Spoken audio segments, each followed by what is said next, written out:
Thanks. Captain comment will be live in 5. Come back.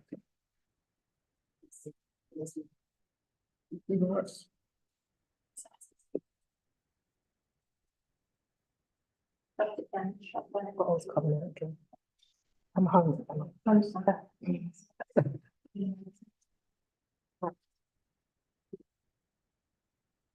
So comment you're live. Thank you. Good evening and welcome to everyone attending the London Borough of Newham Overview and Scrutiny meeting here in Eastham Town Hall. This meeting is live streamed on YouTube. Can everyone present hear me? And those, especially those online, I should say. Concerning meeting etiquette, please direct questions and answers via myself as chair. May I also ask that you indicate you wish to speak by raising your hands, and those online, your virtual hands. For the benefit of the members of the public and the press who are attending, can we give our names when we're speaking for the first time? May I also remind members and officers to speak up clearly in the chamber so the clerk and the public can hear all of us. Concerning the order of the agenda, I propose taking it as published. And having said that, this meeting of the London Borough of Newham Overview and Scrutiny Committee is now called to order.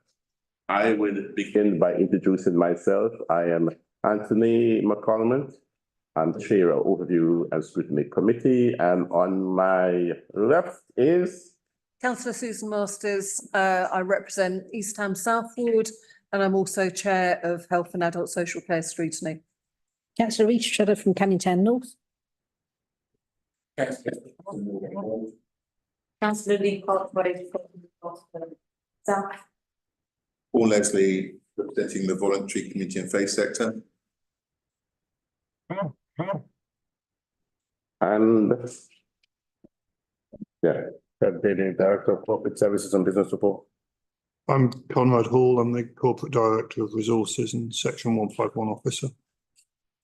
Councillor Charlie McLean, Cabinet Member for Resident Engagement and Resident Experience. Dave Gibbs, Head of Revenues and Transactional Finance. Rachel McCoy, Director of Law and Governance, Monitoring Officer. Thank you. Yes. Artemis Cassie, Head of Scrutiny and Governance. And Petra. Petra Stevenson, Scrutiny Officer. And I think we have Andrew, yourself online. Yes, Chair, thank you. Andrew Ward, Deputy Director of Finance. Okay, and that is Albert. And by way of correction, and just for the purpose of the minutes and for the viewing public not to have the wrong idea, Paul, I know your day job is the voluntary sector, but you're here as a co-optee and not as a rep of the voluntary sector. Thank you for that clarity. And just for the record, so it's not misinterpreted. So, welcome again to all of you. And we move on to the first item of our agenda, and apologies for absence. Are there any apologies? Yes. Sorry, Chair. Councillor Garfield has given apologies for lateness. Yes. Councillor Rachel. Yeah, thank you. Councillor Terry Paul. Yes. And Councillor Morris has emailed in his apologies. So those are for Anne Ellington. And Ellen. Okay. So are those apologies noted? Sorry. Yeah, could I add, I know she's not a member of the committee, but Abby Bago, the Chief Executive, unfortunately her daughter is unwell and so she can't attend. Okay, so the Chief Exec can't be here. Yeah. And the Councillor Godfrey. Okay. Yeah. Sorry, Chair. Councillor Zulfikar Ali, also he's not a member of the committee, but I know that he was due to be here for the agenda item 7, but he's passed his apologies. Yeah. Okay. Thank you. Are those noted? Yes, Councillor Lee Parkway. Chair, just as a way of note, looking through the papers today, There's some inconsistency with whether I appear on the membership or not. Just like to note that, on two of the agendas, I don't appear on the membership and on one of them I do.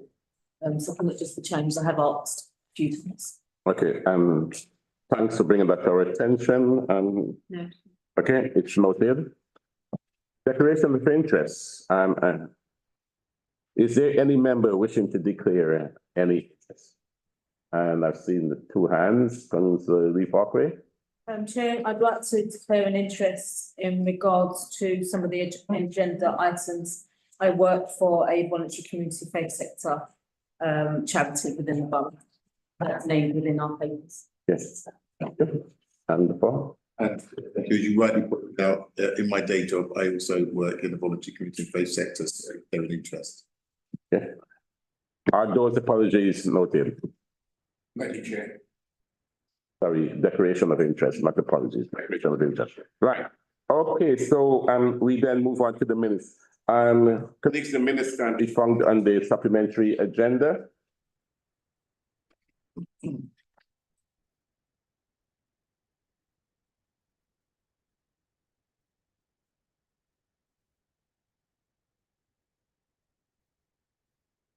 I move the minutes of the 3rd of December 2024 be agreed as a true record of our meeting. Do I have a seconder? Councillor Charter. Thank you. Item 5, it's our work program. Colleagues, the work program has come here several times. There's no change to it, so can we just look? Chair. Chair, can I just also reiterate, we did ask at a previous meeting for minutes, some sort of communication around the housing to be brought forward to committees, because given the lapse because of other pressures, it is important that we are fully au fait, and we don't leave it to a committee meeting to be updated on what's happening with the regulator for social housing. Okay, thank you.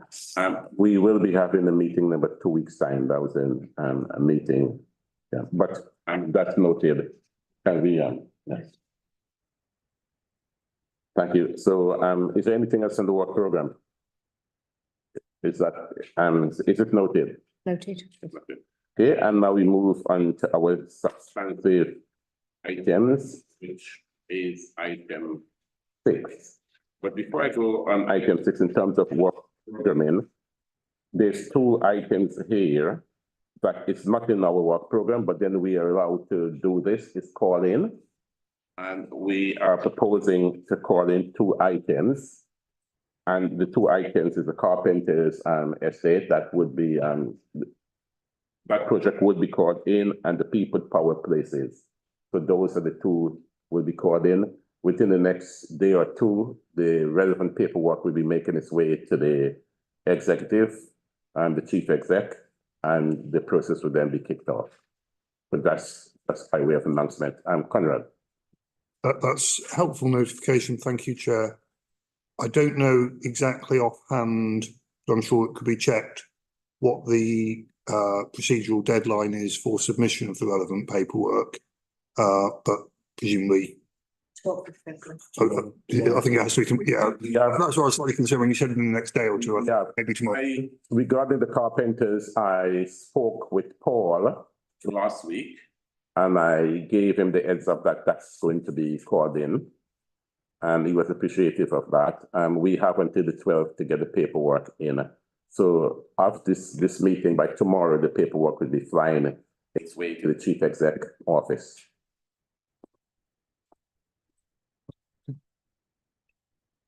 Item 12. Yes, I said, yes, we have until the 12th to get it done. Okay, yes. Can I raise another matter, actually? Now Councillor Melanie Onovo has left Cabinet, she's expressed a desire to return both to Health Scrutiny and to the Inner North East London Joint Health Overview and Scrutiny. And as chair of that committee, I'm delighted to have her back. So can we just put that on record that I'm not totally sure at what point her period on the bench post Cabinet ends, but that we will be happy to receive her back on I smiled because I noted that you've taken a steal a march on your other colleagues. No, not at all. Okay, Councillor Masters is noted. Okay, okay, so it could be covered under appointment, but the protocol states 3 months, and that should fly very quickly. Okay, we now move into item 6, and that is council tax collection. The purpose of this item is to scrutinize new council tax collection rate from 2017 to present and compare this to other London boroughs. The report highlights the trend, challenges, and significant events that have influenced collection rate over the last few years and considers the impact potential increases in council tax and economic factors such as recession, interest rate fluctuation, and residents' volatility on collection rates. For this, we have, and I do recognize Councillor Charlene McLean, the Cabinet Member for Resident Engagement, Resident Experience, Conrad Hall, and Dave Gibbs. Councillor McLean, I welcome you and also colleagues to this meeting. You have no more than 2 minutes to present if you want to make a brief introduction, and then I would then hand it over to members for questioning. Brilliant. Thank you, Chair, and thank you, committee, for being here to speak about council tax collection rates. I trust that everybody's read their papers because you're a diligent committee and I would expect no less. So that's what it says on the tin. Happy to take any questions. Thank you, Chair. Thank you. Any questions?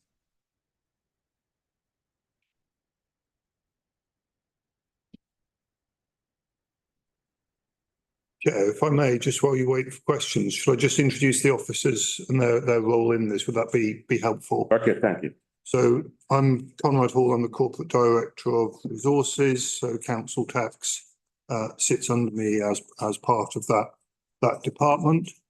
You have online Andrew Ward, who has managed the council tax service, overseen it for the last 12 to 18 months. I didn't check the exact date, apologies, it might be slightly longer than that. Also in the chamber, you have Dave Gibbs, who I think may not be so familiar to you.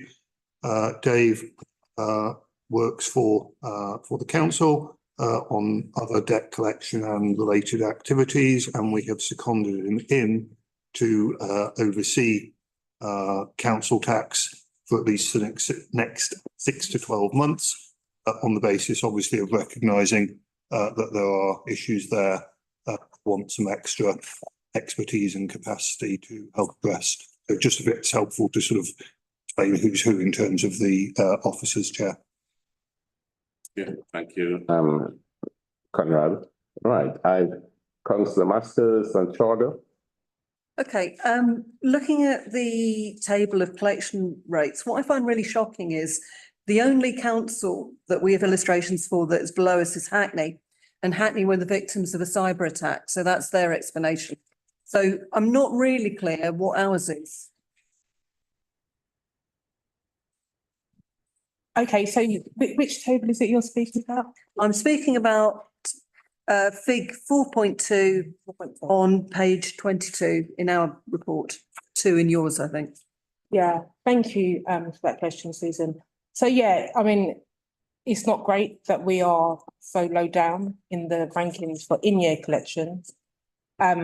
If you look at table 4.3, it does show the collection rate for, you know, because at the end of the year, we don't stop collecting money, we still continue to collect in the council tax. So you see that previous years, the collection rate is significantly higher.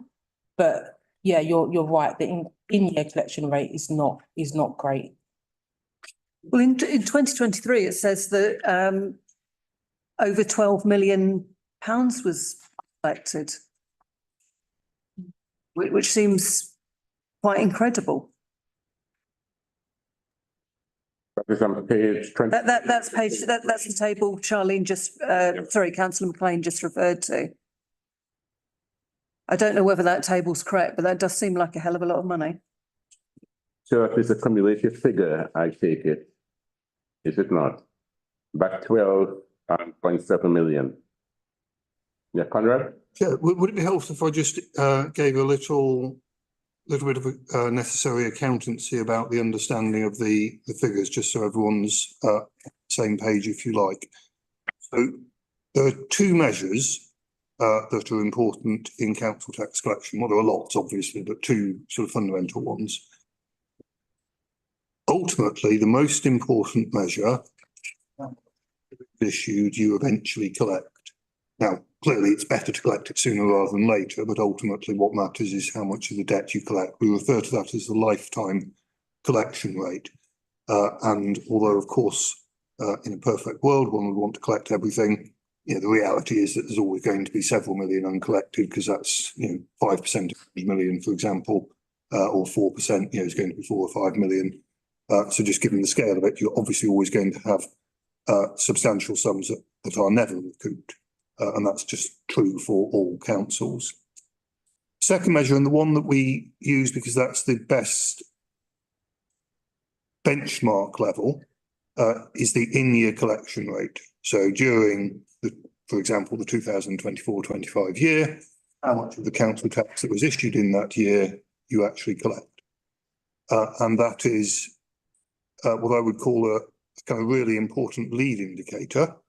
Obviously, if you're sort of on top of your in-year collection, that also bodes well for that lifetime collection rate. But to sort of exaggerate slightly ridiculously to make the point, if you collected nothing in the year and all of it on the 1st of April the following year, that would actually be a fine result. Not that I'm suggesting that would happen, obviously, but there was just this sort of point on timing. But we use that in-year collection rate because it's the most available, readily consistent data for benchmarking. But I did just want to make that point on the in-year collection rate, which is, as you see in that table, falling.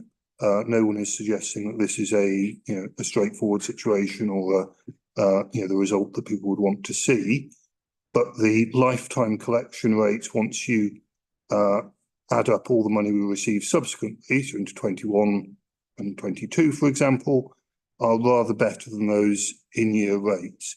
So I did just want to make the point that collection, there is an issue here, no question.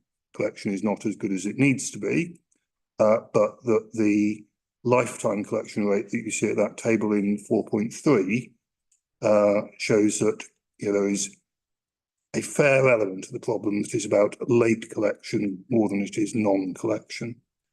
Now, this can get quite complicated, so I'll just sort of pause there and check that I've explained that to the committee's satisfaction. I'm not suggesting that there isn't a problem here.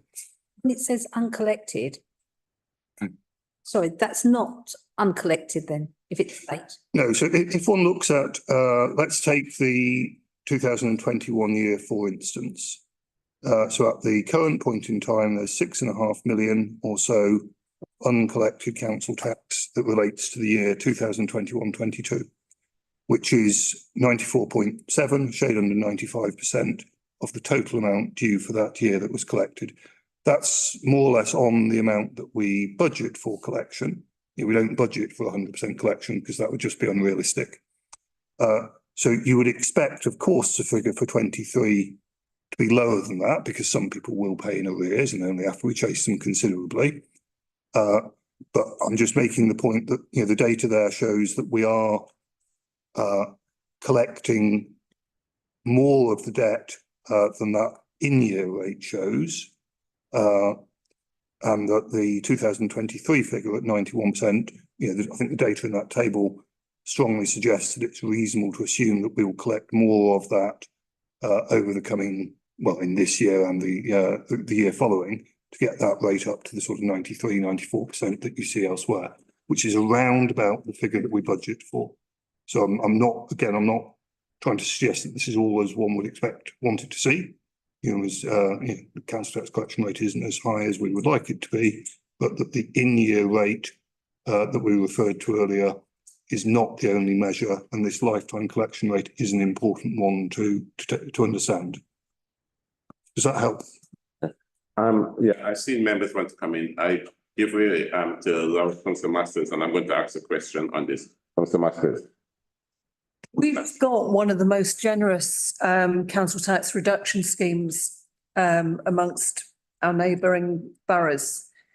I'm not feeling in this report that there's a real explanation for why we've got this particular issue now, because when you go back to some of the earlier years, you see there isn't that difference with our neighbours that we have now. And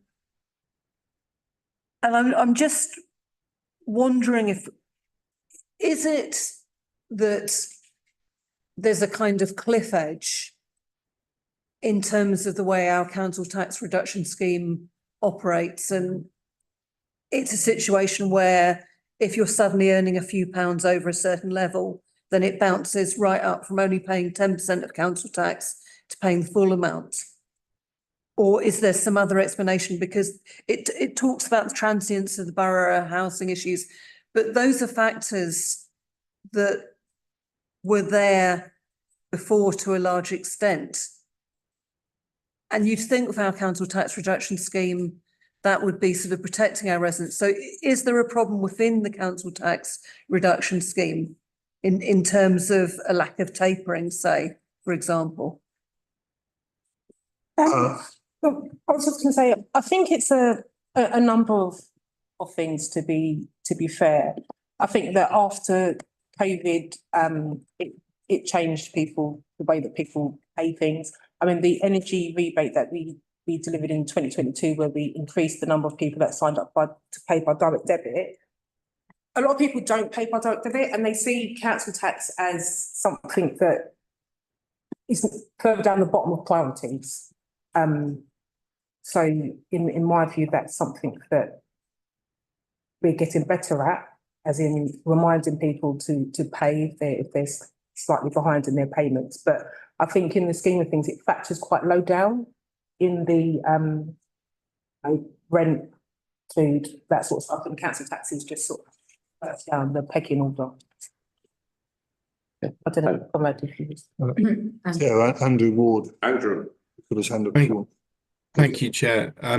Yes, I agree with Councillor McLean. There's clearly a correlation and link with the fall in collection rate with the onset of the COVID pandemic in 2021. When we've been sort of talking and analysing about this, I don't think we've considered the council tax reduction scheme so much as having an impact on that. There is a sort of taper rate, Councillor Masters, so that you don't suddenly get to a cliff edge and lose a lot of, suddenly have to pay a lot more council tax just from earning £1 extra. But obviously, you know, the taper does, you will lose, as those tapers are designed to do that. But then the really important point, I think, was when we set the council tax base, so that's determining the number of houses which we charge, which we take into account when setting the total amount we expect to get from council tax, if I can put it like that. Perhaps Conrad can put it better than me. We do factor in that we expect a proportion of the dwellings or houses to fall into the council tax reduction scheme. So that effectively means that's accounted for in the sort of denominator when we're working out that percentage. So I can't see that that's a cause or reason for for the performance, if you see what I mean. Sorry if that's a bit garbled, but I think that just on the maths of it probably isn't influencing the rate. Thanks, Andrew. You know, I hear what is being said so far, and just look at the money issue. And I know the pandemic came and the pandemic is gone a long time ago. And if you look at the biggest gap between 2022-23, and those are not the pandemic years per se, because 23 just the other day, there's about 4 million or so uncollected council tax. And that's what the money is telling us on that table that we are talking about. So the question is that we are asking a scrutiny is, why do we have such a big gap? What have we been doing in terms of chasing the know, there's a lot of mechanism. And whilst I'm here, this question is the Councillor McLean, as the political lead in this area, have you been chasing this up? Have you been having meetings with officers in touch and finding out what's going on? Yeah, I have regular meetings with officers, Chair. I took over this part of the portfolio, the resident experience side of things in 2022. And in that time, there has been some instability in the changes within the service. They were originally in resident experience and they moved over to resources. They, they was in resident experience and they moved over to resources.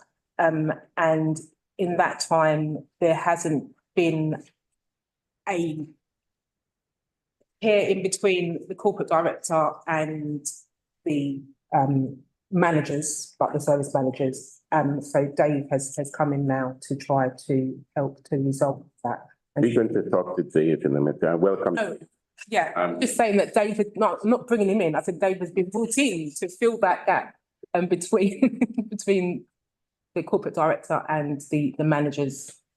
Okay. Managers. Thank you. Dave, we know you are coming because we were told that you're coming to fix the problem. So there's no pressure. My question, what has the executive done about this? Because if you were having meetings, Yeah. you would have been briefed that the collection rate is low. Is there any actions that the executive have taken and given directions to officers in terms of, you know what, get this done, get this right? What have you done in respect of this? What have I done? Well, that would be an operational thing. So as much as I can keep saying, look, we need to get the collection rates up, what are you doing about it? There's not that much more that I can do other than to stress my disappointment that it is low, and that we need it to be raised. Did you give them targets, KPIs, etc.? Did you give them targets, KPIs, said, you know what, by so and so time, I need to see X number of the numbers of collections must go up. I need to see this go down, you know, the kind of thing. Yeah. And the conversation that we would have. Yeah, yeah. And David's here now. What Davis, You know, but I'm just saying that I have expressed my disappointment that we are not at the level that we should be at. And just to reassure you, Chair, that there will be improvements in the figures, and we've now added a KPI to the corporate plan to say about our collection rates. So it will be there in the public domain, whereas before it wasn't. members of the public wouldn't hear that I asked you a question about have you given them targets, etc. But I don't think they've heard an answer. Just because I've asked it, Yeah, an answer. Did you give them targets? targets. Yeah, in terms of the collection rate. Yeah.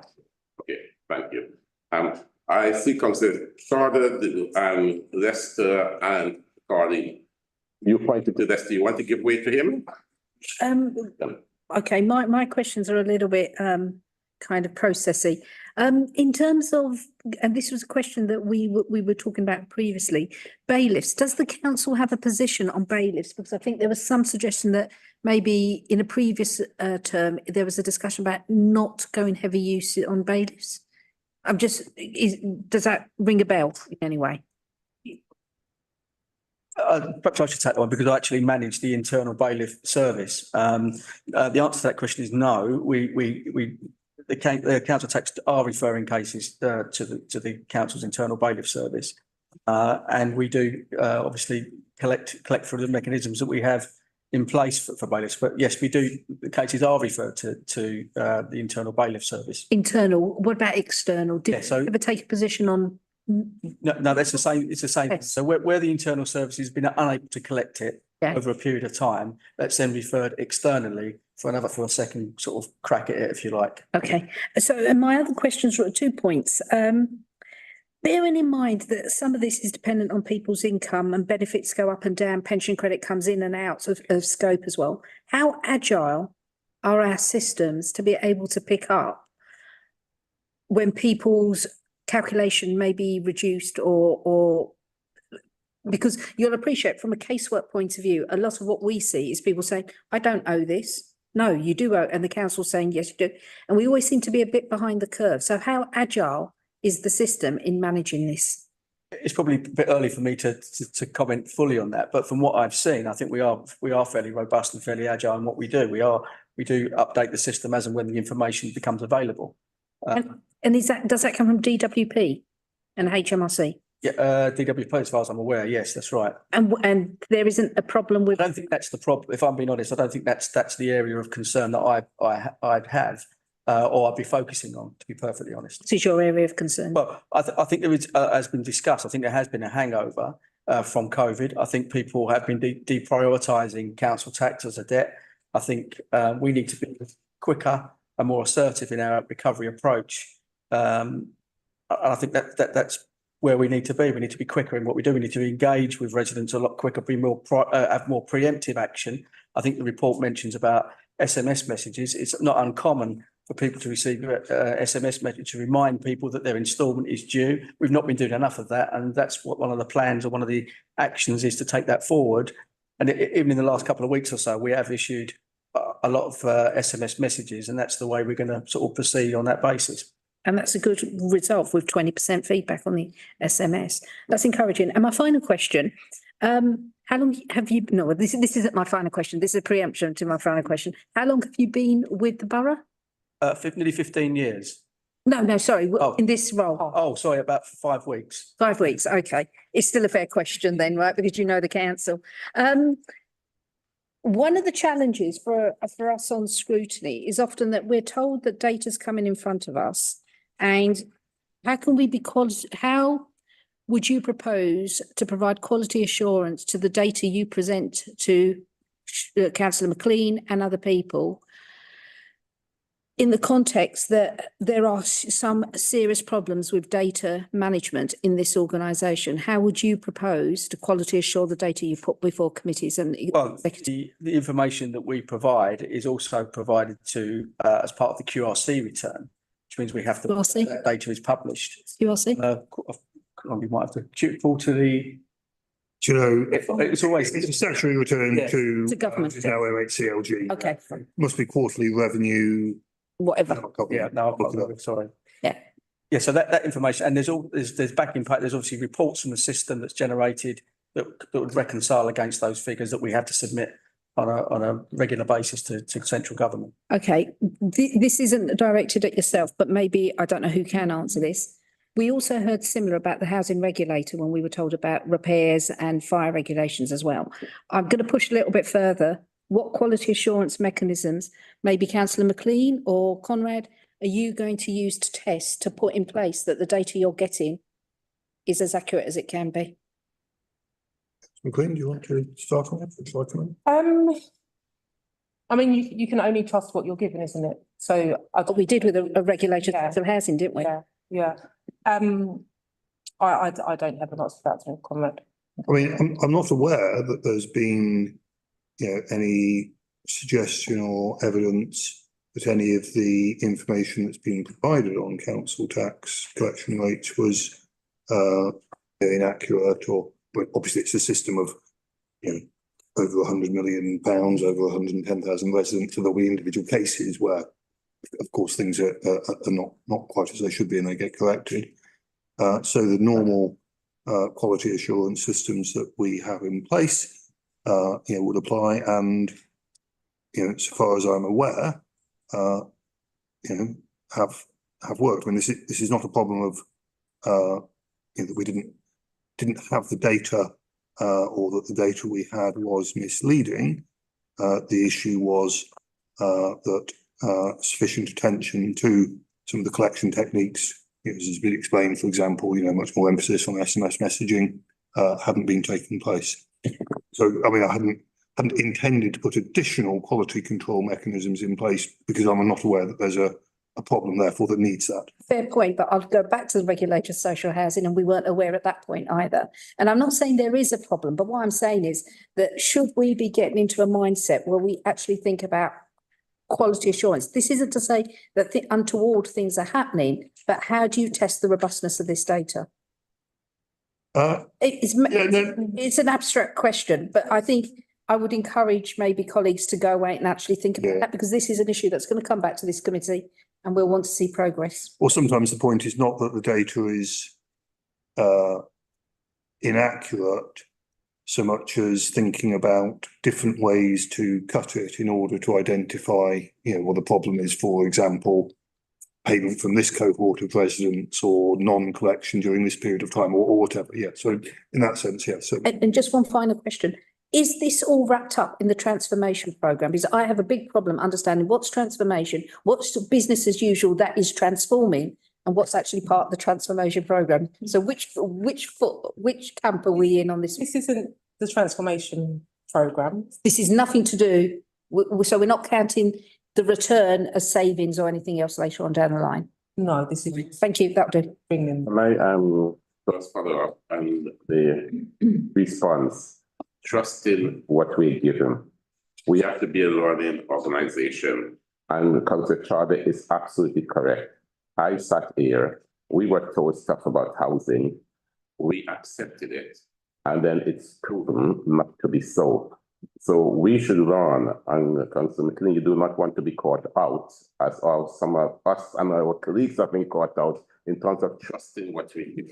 So Councillor Charter is correct and right that we must put some mechanism in place to make certain that the data is robust and it's accurate. So we need to move away from we trusting the information that is before us that has been given. Yeah. Thank you, Chair. And just to point out, but thank you for that, Rita. That was really useful, and it will help me to think about actually how going forward we can quality ensure the data. But to be honest, Chair, we're 30 seconds in the table. I mean, if they suddenly said that we jumped from there to there without anything changing, then I'd think, well, actually, the data is a bit iffy. But how do we, that won't happen. Say it again. How do we know that won't happen? And I think that's the point, that whatever data's there, it could be wrong. We might be higher, could have been higher up the table. I think the point is data across this council, and this isn't unique to council tax services, it's a systematic issue. And I think it is incumbent on this committee to actually ask those questions. Your own safeguard, as much as anyone else. I think Councillor just made a point, it's a systemic across the council. That's good. Couple of questions. First question, what is the in-year collection rate target? The in-year collection rate target, it is 96%, 96.3. 96.3. And is that target in people's appraisals? I don't think so. Andrew may know. Hi, thank you. So the in-year collection target was included on the sort of corporate KPI and dashboards, and you touched on this, or a fellow councillor touched on this slightly earlier. That is expressed as a proportion of the council tax needed to fund the budget. So it's not the directly benchmarkable measure that Conrad spoke about earlier. So Conrad said there were two Conrad said there were many different performance measures you could apply, but there were two key ones. One was the in-year collection rate, which we've got good data to benchmark against other London boroughs and indeed other councils, and that's presented in the report. And then there is the lifetime collection data as well. But the KPI that is being collected and monitored has been I think it's the 96% against the amount we need to raise to fund the council tax budget. And there were some reasons for switching to that measure some time ago, and maybe it gives Councillor Charter some reassurance as well. It's one of those measures which is slightly harder to game, I suppose, in that there are, for example, a less scrupulous council could stop entering new properties towards the end of the year, so that the in-year collection rate would look better, if you see what I mean. So by not registering new properties towards the end of the year and doing it on 1st of April, you would be able to sort of present a good or a more improved position on your in-year collection. So the KPI that we have been using sort of gets around that and takes a sort of longer term, more holistic view. The disadvantage, of course, of using that measure has been that you can't benchmark against others very easily with that at all. Okay, I'm somewhat confused, but I'll carry on asking my questions. Was there a reorganisation? I'm just trying to work out why the performance is falling off so badly. And don't say COVID, because the reason why I say that is that if you look at Barking and Dagenham and the other East London boroughs, performance has fallen because of COVID, and we can all understand that. But if you look at Newham, it's fallen off the cliff. And so I'm just looking at now you could say in demographics, Redbridge, Town Hamlets, Waltham Forest have got more leafy suburbs. So let's compare ourselves to Barking and Dagenham. And I wouldn't say that there wasn't any COVID in Barking and Dagenham. If you look at the fall off in Barking and Dagenham, it fell by a couple of percent. In Newham, it fell by 6%. So was there a reorganisation in council tax over the period? And as a result of that reorganisation, service performance fell? So yeah, two things happened. So yes, I mean you're right. Everyone was affected to some extent on collection by COVID, Newham more so. I think it was in late 2020 or 20, no, more like 21. I need to check the exact dates, but yes, there was a move to put the council tax service together with some of the resident access services. That's now been reversed as that it did not have a positive impact on performance clearly. So yes, there was also a reorganisation at the time that has since been undone. In reorganisation, were there usually in any organisation, there's some key people who actually are very good and do the work. In that reorganisation, were there key individuals who were let go? So in the reorganisation, so as Conrad said and I mentioned before, when it used to be resident experience, there was a director of resident experience, I believe it was a director, that was brought in that oversaw the customer care centre and council tax and benefits and a range of things. But then, you know, it's quite a unique position for someone to have the expertise of both council tax and a customer services call centre. That post was deleted and then council tax was taken out of resident experience and was moved back into resources. So there wasn't a reorganisation there. And because that post was deleted, there wasn't that oversight between, as I said before, between the corporate director and the team managers. Let's be honest, these numbers are dreadful.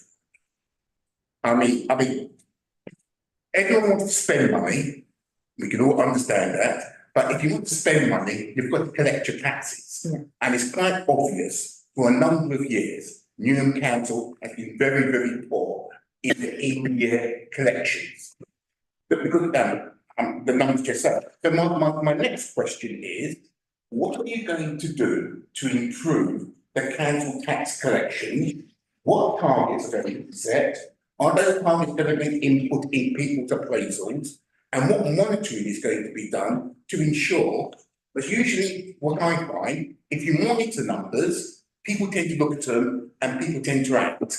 And what strikes me is there's been a lack of monitoring in this area. So how are you going to improve performance in this area? What specific actions? What is the target? And who is going to be responsible? So, Chair, I'll hand over to Dave in a moment. I'll just make the point again. No one is defending the collection performance. It's year rate. I have highlighted the lifetime collection rate shown at 4.3, which, as I say, is not fantastic, but does illustrate that part of the problem is more about payment being late than it not being collected at all. And I just think it's important to reiterate that point. I am not disputing the general thrust of the question. Of course, improvement is needed. Dave, could I hand over to you? Would you like to just explain some of the things that you have in train? Just, I beg your pardon, yeah, Councillor just McLean. before you bring David, I do hear your frustrations, Lester, and I share those frustrations. It's not a good look at all that we're so low down in the tables, and you know, I have said, I really do, sorry. We really do need to increase the collection rates. Dave, I'll bring Dave in just to speak about some of the things that we'll be doing to improve that. But, you know, you can be assured that it will improve. And yeah, I'll just hand over to Dave. Thank you. I mean, there is a service delivery plan, there's an action plan going forward to how we bring ourselves back up to pre-COVID levels. We've already touched on some of those. I think from what I've seen, we need to be a lot quicker. We need to be a lot more assertive in our collection approach. We need to use all the available legislative remedies, which is things like making sure that we refer things to the internal bailiff service quickly, that we use SMS messages. Only in the last 2 or 3 weeks, we've now increased that to 7,000 SMS messages have been issued on pre-reminders, pre-summons, pre-final notices. To say there is other work that's going on in terms of bankruptcy and charging orders on properties, that we've identified people that have got properties and large arrears that we're going to be tackling. So going forward, I'd like to think we're going to be a lot more robust, a lot more assertive, and a lot more quicker in the way that we tackle arrears. That's really in a nutshell. Yes. Just one follow-up question. Is there anything that Barking and Dagenham are doing that Newham ought to be doing? I mean, all local authorities will follow the legislative process, which is the reminder notice, you know, the demand will go, the reminder notice will go, there's a final notice, a summons, then it's passed to the bailiffs as a general rule. That's how it operates. We just need to be we need to be a lot quicker in the way that we do that. And we need to be communicating with residents before we issue the reminder notice. So hopefully that nudges them into payment before they actually receive a reminder notice. So it's also about changing behaviours as well, because as been alluded to, is that there has, during, you know, I don't want to mention COVID again, but there has been sort of a deprioritisation from some residents because of the way, because of the during COVID, the legislation changed and it was a bit of a. I interrupt you, Dave. Sorry, go on. The question is there anything that Barking and Dagenham is doing that we are not doing? So that is the question. So if the public hear the question, they're looking for that answer. What is? I don't believe that they are. You know, I speak to lots of local authorities. They all have a very, very similar approach to the way that we operate, albeit I think they're a lot quicker in what they do. And they engage with residents far further up the chain than we do. So that's, you know, our approach going forward. That's what that will be. Could I just quickly follow on from Councillor? Have you got the resources you need to fulfil your ambitions? Yes, I believe so, yeah. Councillor Lee Parkway. Thank you. I've been listening with quite a lot of zeal over here. Comrades, you spoke earlier around the 2 measures, lifetime collection data and in-year collection rate. But I just want to bring us back to that conversation. It would have been good if we had it when it was happening, but we'll go back now. So if we just looked at 4.3, which is the table, you said something earlier, which was in 2021, you used this, the example. 6 million, 6.5 million, let's say, wasn't collected. Just a moment ago, you spoke to, it's not that it wasn't collected, it may have been collected late. And I just want to understand. So are we saying that 6.5 million, which was 4 years ago, has been collected? No, let me clarify that one, Chair, so that it's clearly understood. So in the table above that, we're showing the in-year collection rate. So for 2021, for example, we collected 89.48, let's call it 89.5% of the council tax due in that year. Yep. By the time that we have the data in this table, that figure has risen to 94.66%, so 94.7%, let's say.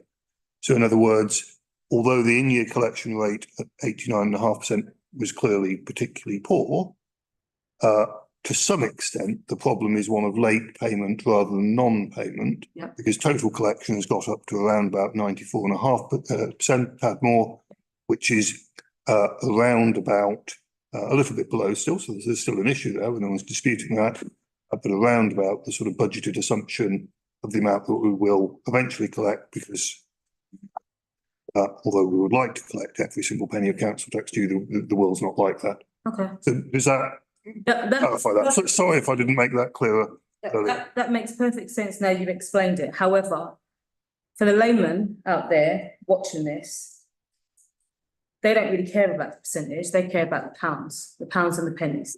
So 6.5 million is still what we collected. But in 2018, that was at just under 3 million of uncollected council tax. And that was at that point 97.23% against what was here 96.13. So looking at that, I would say that our residents were paying their council tax, and there was only a small amount that wasn't. No, Those figures. I would agree with you. I'm not suggesting table 4.3 suggests that everything is okay. No, I'm It clearly is a performance issue, and lifetime collection performance is not as good as it was in 2018, and that ultimately results in less money coming. But in 2023, Conrad, we're now saying that our council tax uncollected, remember we're in 2025 now, has been uncollected at the rate of just under £13 million. And if we go by the same figures you gave us earlier, that was an increase of maybe 2%-ish. My maths are not the greatest, of what was collected, maybe late. But it's still still just under 13 million, which is a lot of money to not have collected for council tax. And we've heard some of the commentary around mismanagement and so on and so forth, from Dave's here to rescue us all out of this pit of hell that we're all in of unpaid council tax. But my problem is in our next agenda item, we're talking about raising the council tax, but yet we couldn't collect the council tax in the first place. So I wonder, and my question is, so those that are paying the council tax are residents in the borough that pay their monthly instalment or pay their council tax on time, are being penalised because of people that are not paying the council tax, because actually the outgoings of the council have to still happen. And we still need money in to provide the services in which they're paying for. Their roads still get cleaned, well, sometimes. Their bins get collected, the police are paid for, adult social care and the rest of it. So I just wonder, I know when we talk percentages in accounting terms, that's great, but for the resident watching this is millions of pounds of money that's not been collected that rightly should. So if this was a mobile phone contract, you'd be cut off. True. If this was a creditor for a HP vehicle, the car would be taken. But because this is council tax, we're just going to let it go and, and chase them for the rest of their days. I don't quite understand. And I hear what you said, Conrad, in regards to things are now being put in place. But it doesn't bring us to any kind of, actually, this is going to work out. And this goes to my next part, and I appreciate, Conrad, you might want to answer, but if I can just finish what I'm saying, then you can knock yourself out. What I don't see in this document, and I appreciate this document is part of a suite of documents for the budget. What I don't see in here is a no equalities impact assessment. We don't have any reasons. We don't have any understanding of what the demographic is, why it's happened, why people are not paying their council tax, why we haven't collected it. Has the person died? Have they not died? Are they living in a different country and the house is being subletted to somebody else? We don't see any of that in this document. And is that something you may consider going forward to bring a little bit more narrative as to why this hasn't been collected? Because at the moment it sits at mismanagement. Officers haven't been doing their jobs. So thank you for that. There's quite a lot there, Chair. Let me try and take it in the round, and then if I miss parts of that out, someone will remind me. So I agree with your point that percentages have at best a sort of limited function. And I agree with your point that reminding people about pounds, and the pence, is important. So I absolutely agree with that.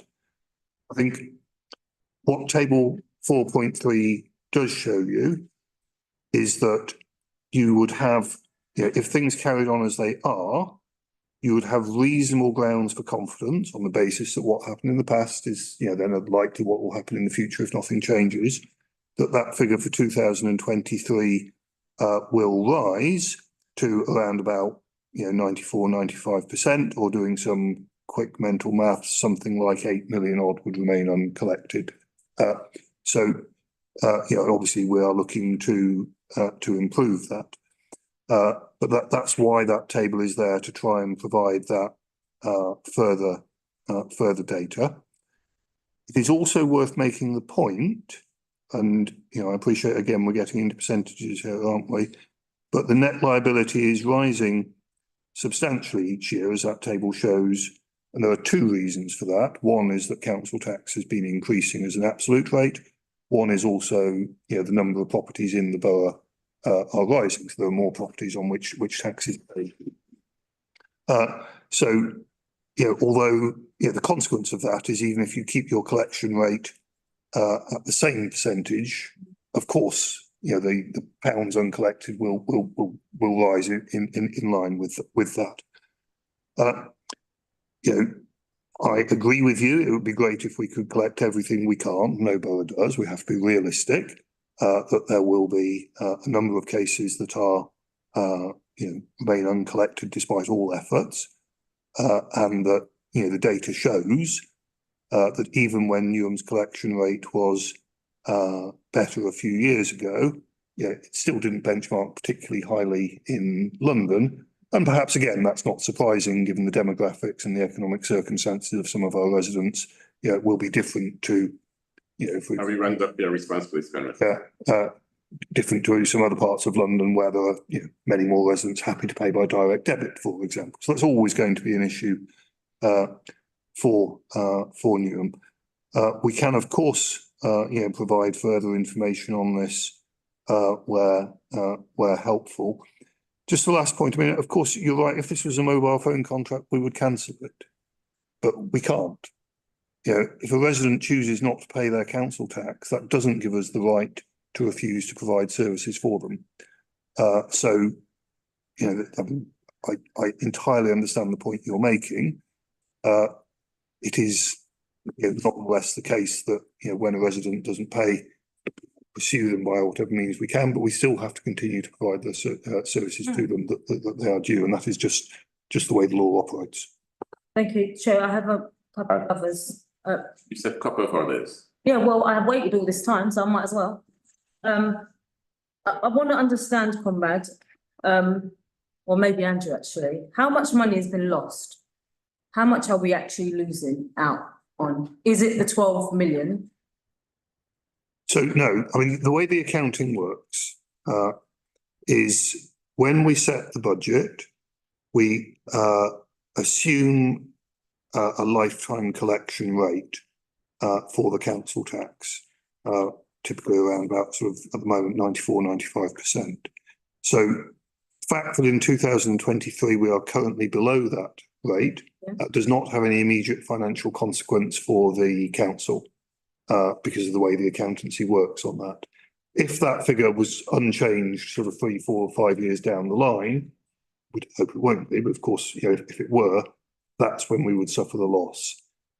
It gets quite technical into something called the collection fund. I'm happy to go into the detail if that's helpful, but the point is, it's only after several years that if you're below that lifetime collection rate, that the loss actually sort of hits the council's accounts. And the other question I had for you, there's something you said, Councillor McLean, you said we're 32nd, and I read this as, oh, okay, that sounds good. But then I thought, well, what part of that scale is good on which part is bad? Is 1 being the best and 32 being the worst? But then are we not the worst? So that tells me, I didn't quite understand. Sorry, maybe it's just me being thick. No one's saying that this is a good performance, and we have tried to set out the steps being taken to remedy it. But, you know, And one last thing, Dave, you spoke earlier and you said an action plan is being put in place to make this better. A lot of conversation earlier around how can we trust the data? How do we know it's working? And the rest of it. I guess I wanted to ask you, would you be willing to share with Overview Scrutiny that action plan? So we can then also hold you to account the way in which you'd expect us to. What I'd say is the action plan is very much a working document that I'm working with officers, my colleagues, to implement. So it sort of changes and it varies depending on the circumstances that we find ourselves at that time. So I mean, I have no real objections, but as I say, it's a working document. It's a document that changes and that we discuss it at management meetings that we have been discussing. We have those regularly. And as I say, it very much evolves as the circumstances change. Can I? Just on the back of that, we see quite a lot of working documents within Overview and Scrutiny. We even have task and finish groups that go on for a lifetime, that have no actual end because they're all working documents. I guess the question I maybe ask then, if at all possible, is are you able to report back in maybe in quarters around how the collection is going? So then we don't sit here next year saying, well, why is it we're now 25 million uncollected? Because actually we don't see it again until that point. So is there an opportunity to, wash our faces in this lovely detail going forward? Yeah, not a problem. I mean, it's just a matter of you and your agenda planning. The last speaker on this point, I was going to pick that up because what you said, you've got a service delivery plan. I suppose that is what you're referring to as a working document. Yes. Okay. So if it's a service delivery plan, and we as scrutineers are scrutinizing this and concerned, whatever you get that you're working with, I suppose it would have been a strategy or something. Can I formally now request that we see that you're working to? It's a working document. We get that. We know what working documents are. Can we see it, please? And how soon can we see it? Yeah. 7 days? It's not a problem sharing it. I mean, David's just making the point that it's not a set of actions that are done and then the matter is closed. Yes. It changes on a regular basis. Okay, that's the ambassador speaker. Yeah, it's a follow-up question, point to that from Councillor Johnny, it's not like, as you said, cutting off people's phones or there seems to be a marked reluctance in this council to make hard decisions. I think there is a perception maybe out there that Newham Council is a soft touch. They never ever make any hard decisions, and if you string Newham Council along, they will buckle. And it's really a follow-up. It's really a prelude to the next paper, which is Budget Working Paper Party's report. I mean, the hard thing, people believe if they didn't pay their council tax, they will end up in court and they will prioritise that. Now that makes it very, very unpopular with residents, and residents will come complain to councillors. But I think there are a number of councillors who appreciate that, if you don't collect your tax, you can't provide social workers in children's services, you can't provide adult social services, you cannot provide a subsidy in order to build and develop social housing. You have to collect the taxation in order to reduce for any form of redistribution and provide services. And maybe the thing for the executive is not to be such a soft touch. You have to make hard decisions now, very, very hard decisions. Not only in the collection of council tax, but in the budget. Thank you, Lester, and thank. If I'm just to sum up, and I'm looking at the table, this famous table 4.3, and whatever we do, the figures are dreadful, as has been said before. In 2018, just under 3 million of our money we weren't collecting. A few years later, we are collecting it's 13 million more or less. Not collecting. So we're sure that we are doing very badly. And when I look at it in terms of today's money, And to this percentage, that is equivalent to 8% of our council tax. And we are just about to go to the residents and say, can you pay us 8.99%?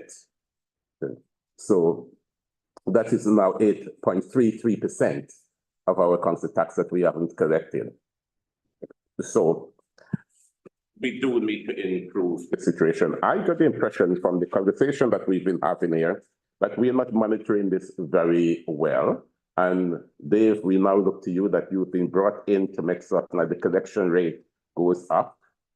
And when we have this conversation again, because it will be coming back to us and to monitor, that we see a marked improvement, gradual marked improvement, but the collection rate is going to be going up so that we can be collecting the monies that is, especially in this climate, financial climate that we are at.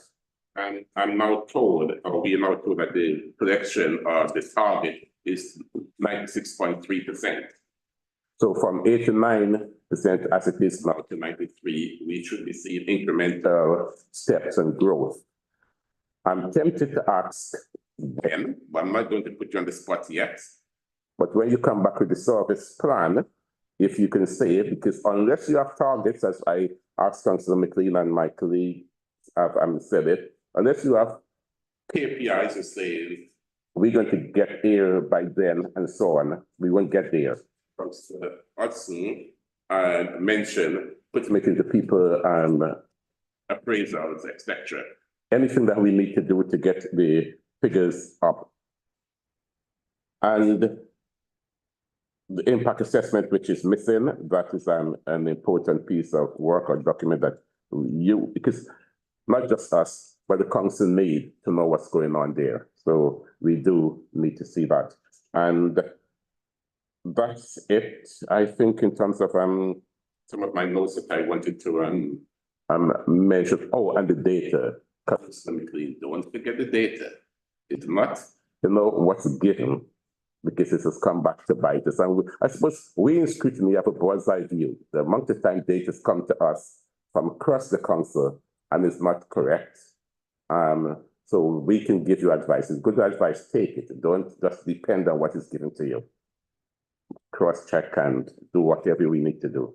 Yes, Chair. Thank you. That's been very useful. But just a couple of things that I just wanted to point out. So in 4.3, when you was talking about the difference in uncollected, you've got to remember to look at the column before, which is the net liability. So it was 100 in 2018 and then it's 145 in 2023, hence why there's the big gap, number one. Number two, Councillor Hudson, if I could just request that you have a look again at... See, when I sum up, yeah, no. When I sum up, it wasn't a time for you to just sum up on my summing up. Councillor Hudson, just to read again number 9 about the proposed strategies for improvement, and you will note that at 9.3, it's a more assertive legal and enforcement approach.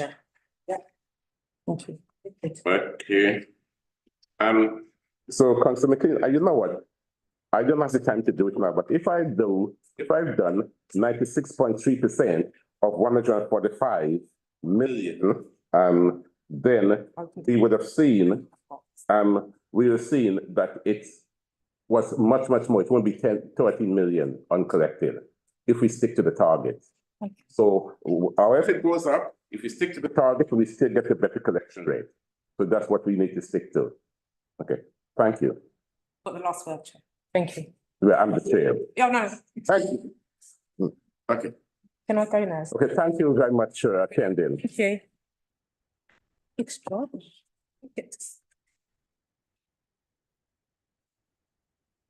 Saved by the district landlords. Saved. Let's see. 1.38. You got it. Right to these.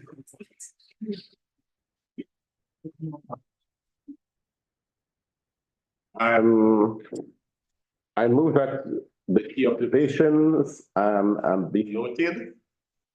Not noted? Noted. Now we move on to the next substantive item on the agenda, which is the budget report. It's now 28:15 more or less. If we can do this in 45 minutes, because there's no way basically questions and answers, we're just presenting our budget report. Chair, with respect, who are we presenting to? Well, the Zoe is not here, so No offence. Councillor Ali is not here, so Conrad is in his stead. I take it because Conrad is the one. That's not fair. I can advise the committee and provide facts and whatever. I can't answer for the executive. That's fair. Yes. I assume that the cabinet member for finance was invited to the meeting. He was. Did they opt to send someone to deputise in their place to represent the executive? Not that I know of. We should minute some strict criticism of that, given the news about how dire the budget is for the borough. Noted.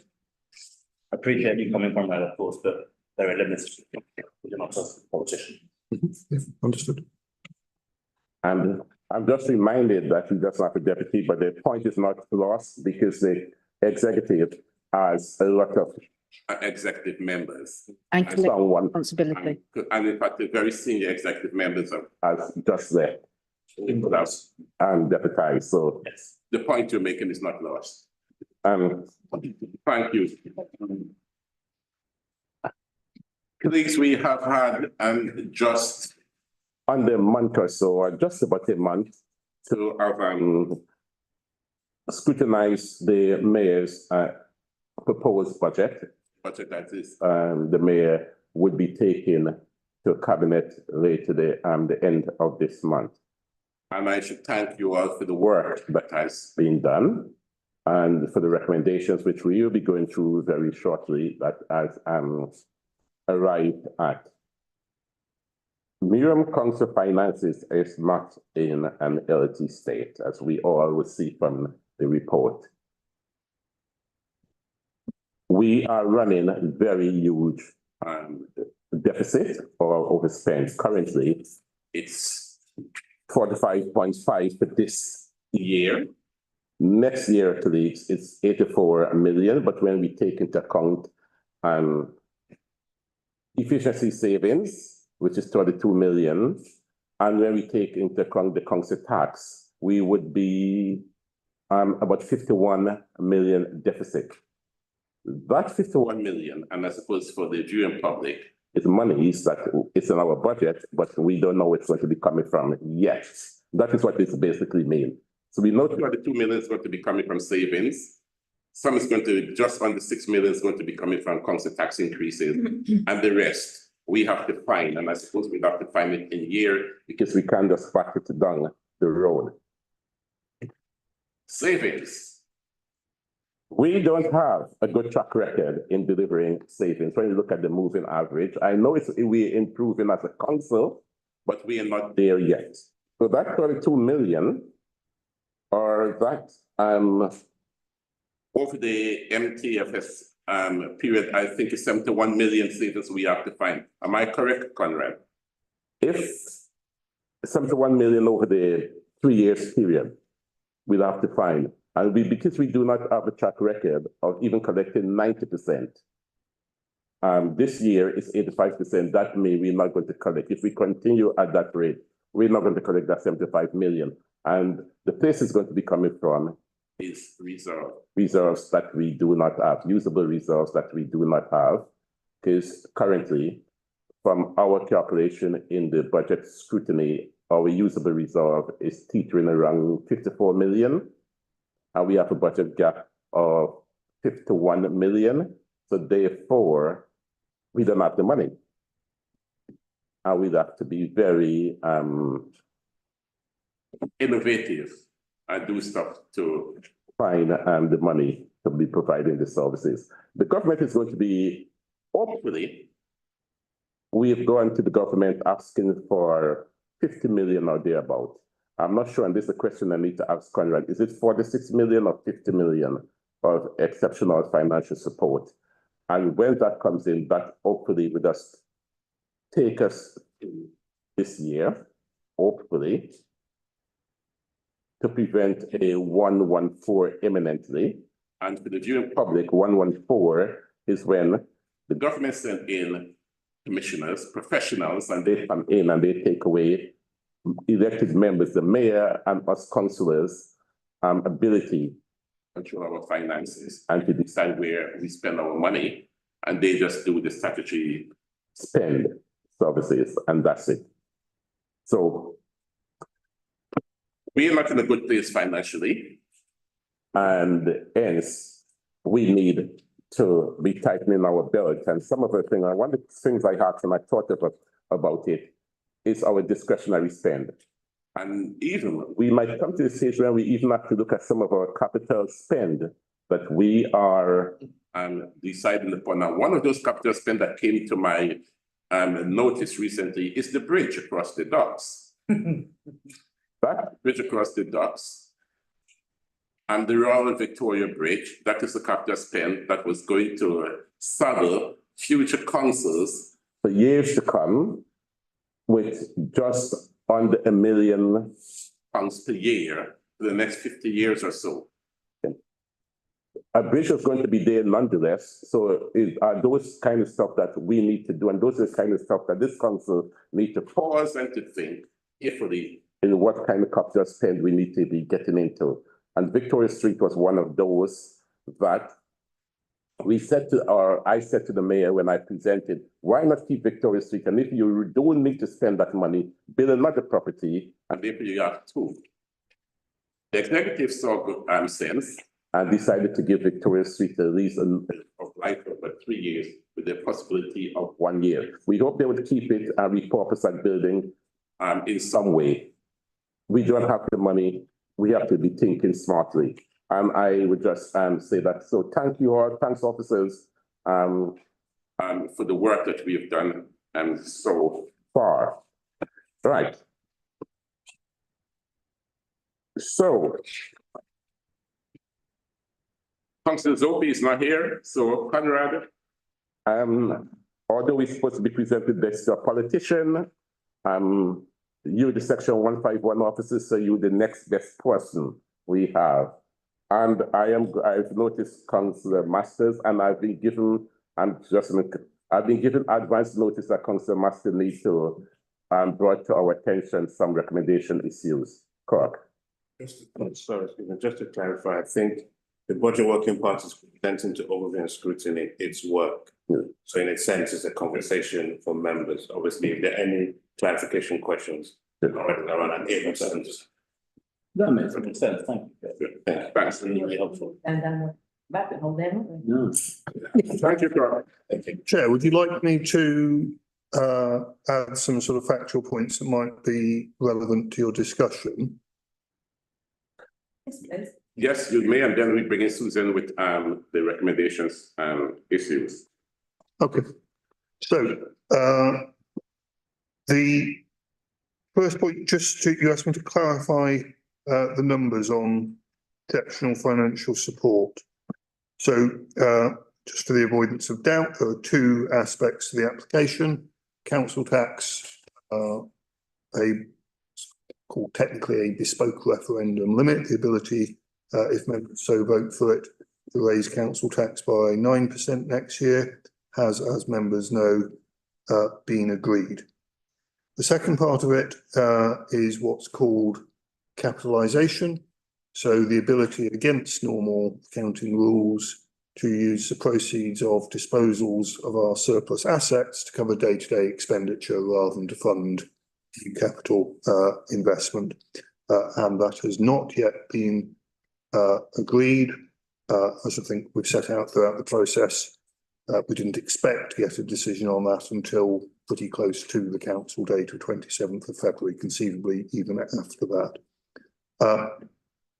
I do not know whether that will be agreed, but I think it is clearly more likely now that it will be agreed than was the case before we knew the decision on council tax. It would be, I think, curious of the government to agree the request on council tax and then not agree the capitalisation part of it. So I think you could reasonably say, as an absolute minimum, that is now more likely to be agreed than was the case. You asked me to clarify the numbers on that, Chair. So we put in the application for 50 million.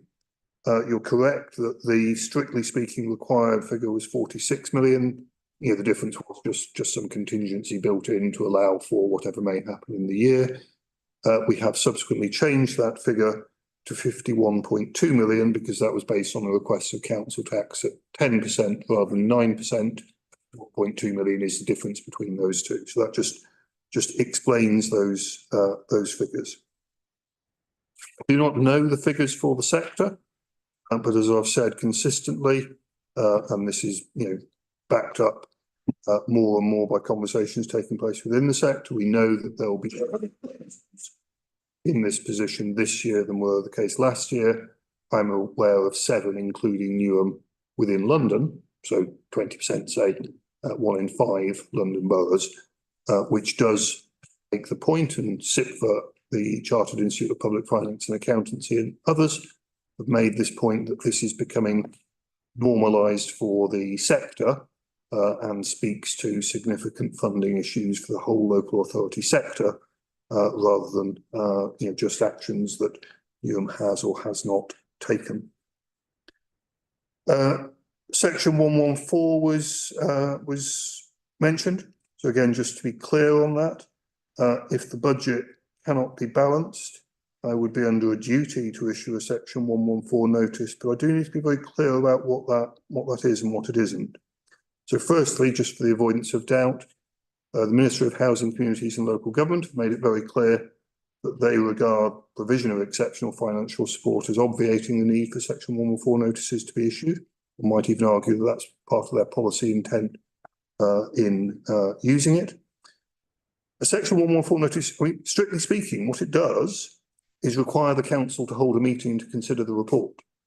It's not like, for example, when an administrator goes into a company that's in bankruptcy and the administrator in that situation can choose to break contracts or do all sorts of things that couldn't ordinarily done. So, issuing a section 114 notice would in no way affect our statutory obligations in respect of, for example, homelessness or social care, which are significant financial pressures. So I don't want anyone to sort of think that somehow that would be a solution to the problem. It would not be. As the Chair says, rightly, I think certainly experience has shown that when councils have issued that in the past, it has led to commissioners being appointed.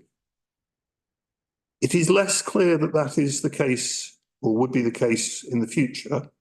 The councils that have issued it in the past, Thurrock, Croydon, Slough, Woking, there are clear issues of financial failure.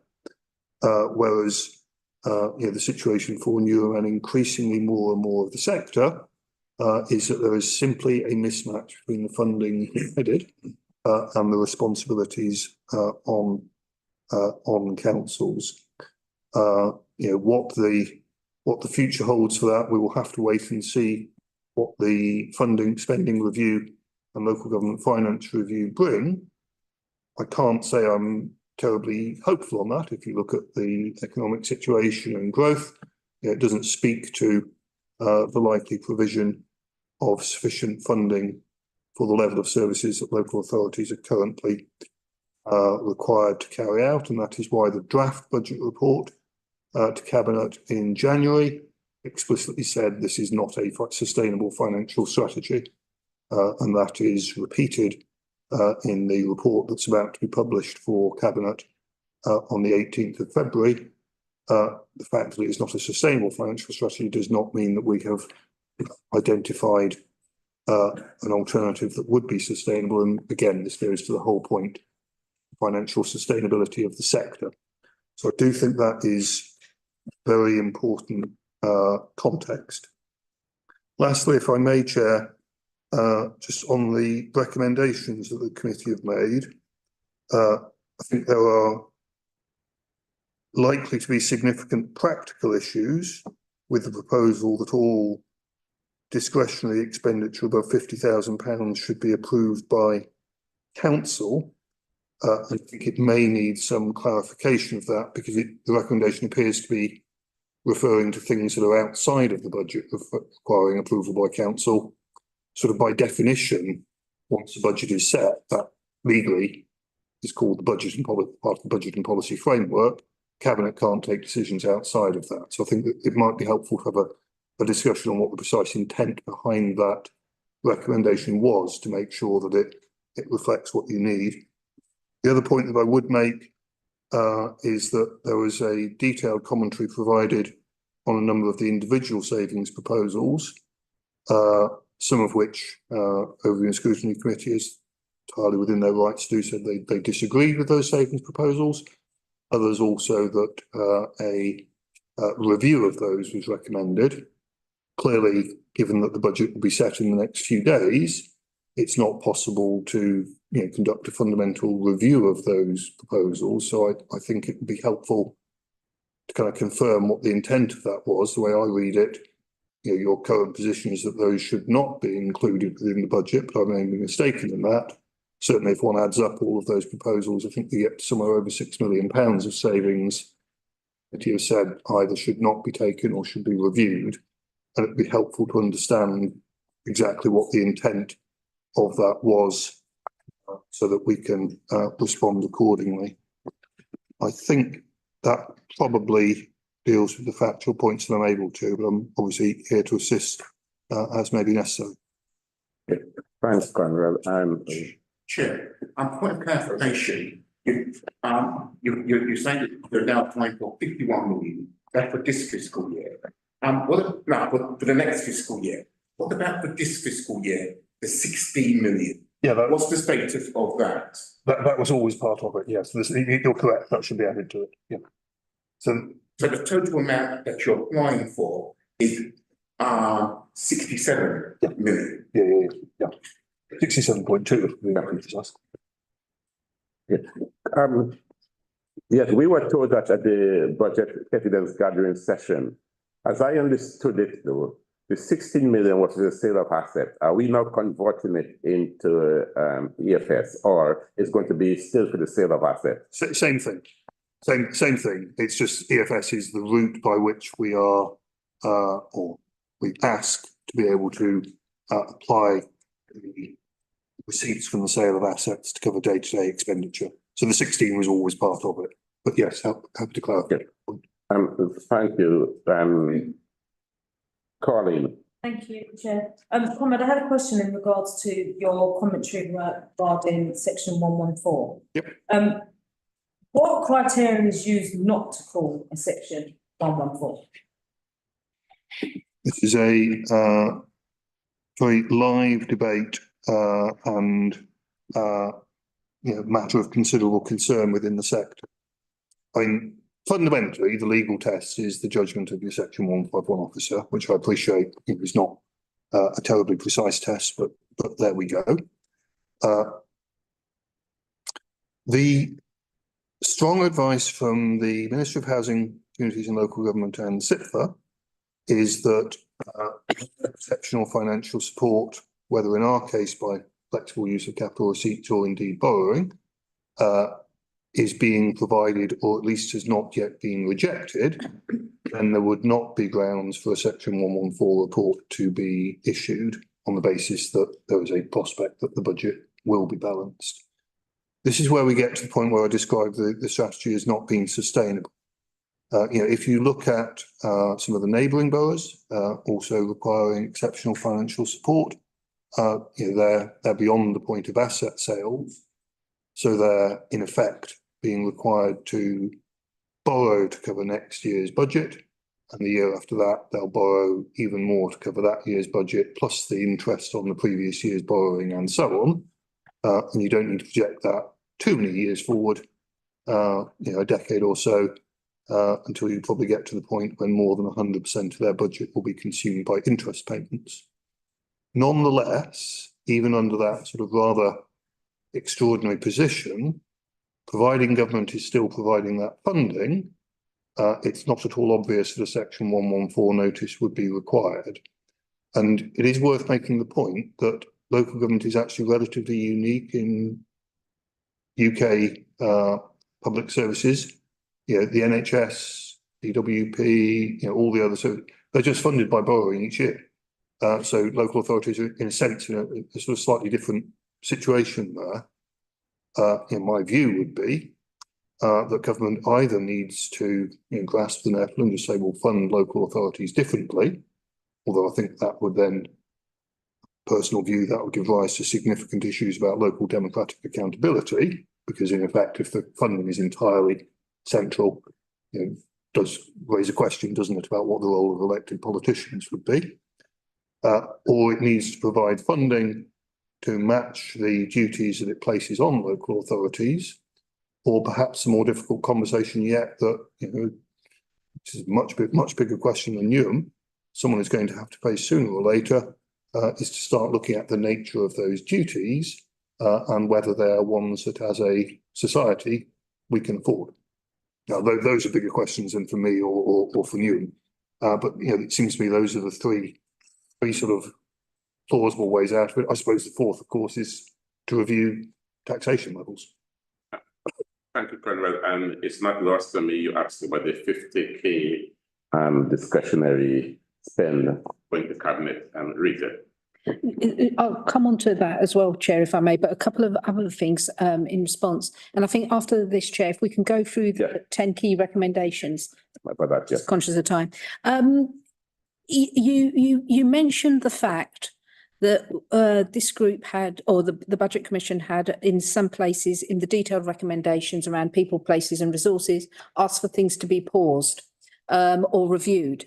And I think one of the challenges, and this is my third year on budget scrutiny, is that the quality of information that comes before us often leaves us having to ask more questions. And can I pay tribute to officers who've gone back sternly to try and chase up information? In that, and noting that this report again is a qualified report because we haven't got all the information we need, I think there is a whole issue here that we haven't got this whole process in terms of budget setting corporately quite right yet. And that's the rationale behind thinking many of this. And one classic example is libraries. I cannot for the life of me, and I have discussed this with the cabinet member as well, understand why it takes a year to review libraries. Any statutory consultation period is 12 months, is 12 weeks. So the kind of push into the long grass of some of these is really worrying because some of these decisions could be taken earlier. It also begs the question, how soon in the planning cycle are cabinet colleagues actually taking some of these discussions earlier ahead? And that's obviously not for officers, but I do think there is something there about timelines. Chair, may I respond to that? Because I think that there's a couple of important, well, sorry, all important points, of course, but a couple of important clarifications I'd want to make. So, certainly, out of all the many budget pro formas provided, I'm recognising, of course, that there's always scope for improvement in at least some of those. It is important, I think, to remember what those are doing, and libraries is actually a really good example of that. So, one might argue, for instance, if you don't mind my saying, Councillor Chadder, that the fact that it enabled you to see that proposal need not take this long to implement means that the information was there to enable you to form a judgment on that. But perhaps more importantly still, the budget needs to be thought of as is described in the legislation, part of the budget and policy framework. There are some proposals in there that will just be implemented, a proposal to delete X vacant posts to make the simplest possible example. Council approve it, we just do it the next day sort of thing. One takes something like the library's proposal, that's setting out, if you like, a policy direction with some financial targets attached to it. No decision will be taken on that without a further subsequent cabinet report that would have a lot of the detail that you're then expecting to see. So those pro formas should not, in all cases, contain all the information necessary to take the decision, because there would be a subsequent report before they were actually enacted. And the libraries one is perhaps a good example of that. So I do think it is just important to kind of emphasise this point about how much information one should reasonably expect to see in each of those performers. I'm not saying they were all as good as they should be. Clearly, there's always scope to improve, and some were not of the quality required. But I just think hopefully that's a helpful clarification. May I come back, Chair? Yeah. Yeah, that's the last time back. I can I can see where you're coming from, Conrad, but then looking at it from a scrutineer's point of view, how can we actually help shape a recommendation if we don't know the pace, if we don't know which libraries, if we don't know the geography? It's the same with the children's centres. But I do not for a minute believe whether it needs to go to cabinet or whether it's a policy discussion, that it takes a year to decide which libraries to reconfigure in whatever shape or form. So I think the issue is, in some of these places, it feels like we're not making, and it goes back to something that Councillor Hudson said before, we do need to make difficult decisions. And I'm not saying it's not with officers. Officers have clearly made some very clear recommendations, but the political will has to be there to see through on some of these policies and procedures. And it doesn't take a year to decide how to reconfigure libraries. Thank you. Thank you. Colleagues, we now move into our recommendations, and we on page of our book, it's page 14 and 15, which we have 10 overarching recommendations, and later on in the report there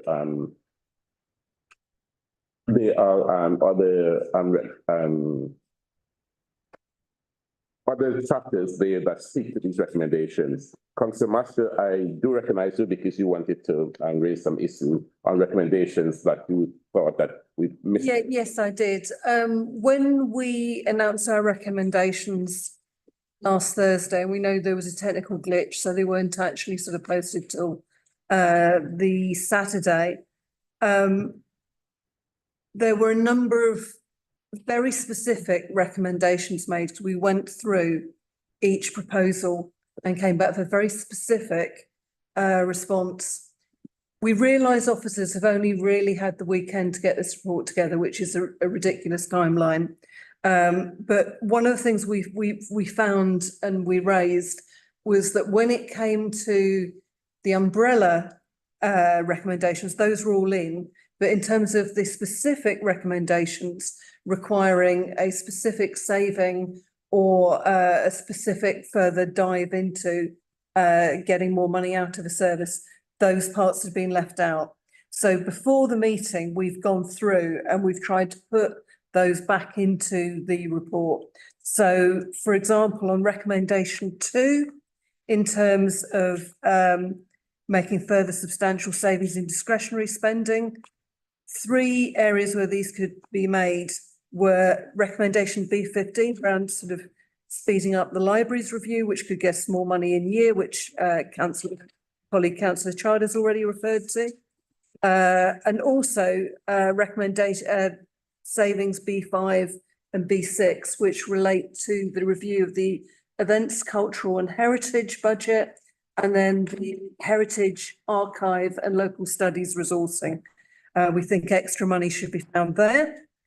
Then lower down on it's B15, is it? No, it's recommendation 9. In terms of we also sort of wanted to put in there to reverse A14, the recommendation on removing street lights and street decorations, but on the understanding that going forward, this would be funded through sponsorship and that the Community Wealth Building Service would sort of pivot and be more focused on delivering that sponsorship. And then under recommendation 10, there's a reference to the pest control subsidy. So we want that specifically to be listed, so that's A12. And one of the most important things, though, that we wanted sort of definitely restored was our newer money. It seems absolutely crazy that we're removing a service that supports residents so they're not drawing on other services, but equally sort of brings in about £5 million worth of funding, which is a lot more than the just under £1 million we're saving by axing it. So that was a very specific recommendation we had. And I think that covers members' allowances. Oh, yeah. And then generally as well, we felt that members' allowances should be frozen. And we feel that in terms of the administration, we should look to either end the existence of deputy cabinet members or drastically reduce the number In line with other boroughs. in line with other boroughs. Chair, may I follow up? Yes. And I think councillor Masters, you also mentioned repivoting community wealth building. Oh, I did when I was sort of talking just now about the bringing back in the funding of the street lights and street decorations recommendation A14, but on the understanding that the money for this would be found from sponsorship, which would be generated through a repivoted community wealth building service. Thank you. Chair, may I just bring in a point here? Events have been drawn to our attention today that one of the proposals in this, and forgive me, I don't have it to hand, is that the voluntary sector youth services provision, the decommissioning of that would take a year and then the cuts would happen in the next financial year. I'm led to understand that actually that's been brought forward today for the cuts to happen presumably this year, the coming financial year. I think we heard at budget scrutiny quite clearly that a lot of time was being invested by the director and at that time the cabinet member in talking to voluntary sector colleagues. I think to do that this late stage in the day, but also to provide colleagues with false hope by saying that actually they may apply to national government for funding when there are no published programmes available at this stage, I think is a real travesty. It speaks again to the optimism bias of this administration. But I think it's just, I cannot understand why that was brought forward. It would be helpful if we could ask the mayor that. But essentially, I think we have really badly treated the voluntary sector, considering they were a pivotal partner during COVID that stood by this council. To now treat them this badly is quite appalling, which speaks a lot to 7. But could we add to number 7 wording to reflect our disappointment in this budget and that we still oppose the bringing forward of cuts to the voluntary youth sector? That's 6 organisations affected. So basically that has to be a recommendation saying that. Add into number 7. Not to go ahead. Not to go ahead, please. All right. Have you got that? Josh. Thank you, Chair. I think the recommendations are very good, and obviously as a member of LNS, I commend budget scrutiny for their work once again. Yeah. I think the strongest recommendation is the second, i.e. that following the details in the report of the political maladministration of the finances for quite some time, and as Councillor Chatter has pointed out, the optimism bias, which has led the administration to always believe a solution will be found at the 11th hour, having full council be required to approve expenditure of £50,000, I think is a measure the authority is worth considering. But if my correct recollection serves me well, and the paper does mention that all of Budget Scrutiny Commission's recommendations were adopted last year. They were all adopted by the main political group, by the Labour group. And this year it strikes me that many of the recommendations, though incredibly strong, I think perhaps could go further in their specificity of what parts of the budget we're looking to make serious amendments to, given that the report is quite clear that their officers have been more helpful, I think, than they have in previous years, and not, of course, to dispel anybody and make them think that I'm criticising the officers. In fact, it's completely the responsibility, I think, of political administration to ensure that information can be made available, and that has happened from Comrade tonight and many meetings prior.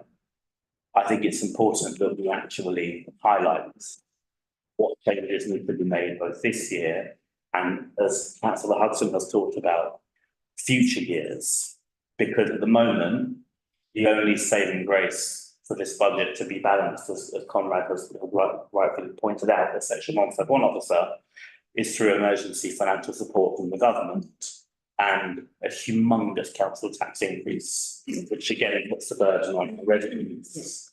something that has happened as mentioned in this report, because the earlier warning signs made by this committee last year, the year before, and the year before, and indeed by cabinet colleagues, which Conrad will recall for quite some years now, each year has been frankly ignored to the point where we're now requiring £50 million of government and 9% council tax increase. So I do think that the recommendations could go even further to make clear what we think the administration should adopt, what discretionary spending we think that they should stop in order to ensure the book is balanced for the rest of the year. And I believe Councillor Masters might point to some help for me now. I just think actually, I'm quite amused you said that, because I just specifically went through, and in terms of the discretionary spend, I specifically sort of referenced which savings that should be relating to. Yes. And in terms of money, I'd sort of even done a little grid for officers compiling the report, which went through the actual costs involved and how it would end up being cost neutral by taking more money from some of the discretionary areas, but putting back in other areas that I think are really important. So we really we learned from last year. Last year, I agree with you, was an incredible success. And we did do that. It's just unfortunate that in the speedy writing of the report, the specifics got missed out and hopefully are now back in. And last year we did, and we did circulate it, the various, how we balance our report in terms of the monies, where we want money to be taken and where we want money to be added, etc. And we have it in time for the other place when we had that discussions. And so on. Apologies, Councillor Marvel. I thought you were listening, and they were all very good recommendations, additional recommendations, as opposed to one that had already been considered. I've misunderstood. No, they were considered, they were put on record last Thursday, but they just have not been listed in the final report. Will they be in the final report, Chair? They are. They absolutely have to be. We've not read them in, and the only two recommendations here that we didn't read into the record last week is the freezing of members' allowance, which I must say, we are, there's a caveat there that is it our role to do that? But at least we're suggesting it, and it is for others to take it up in other places, whether they agree with us to freeze members' allowance. And also, again, in terms of deputy cabinet, if the mayor doesn't want to get rid of it, because some of this obviously has a huge workload for one person, at least there's a reduction in the number of deputies. And that wasn't read into the record last week, but hopefully it's here now. This is where we can make changes, add or take away, and we're saying it now, so now it's on the record. Agree, Chair. Well, I think you're right. On the first point, on the allowances, legally it has to be made in a separate vote by the full council. But on the number of SRAs, we can make a recommendation, because neighbouring boroughs like Waltham Forest were able to make a strong recommendation to reduce the total number of SRAs. And given that a recent SRA was only drawn on for 6 weeks, I don't think that there's been evidence from the administration that increasing the number of SRAs is improving services at all.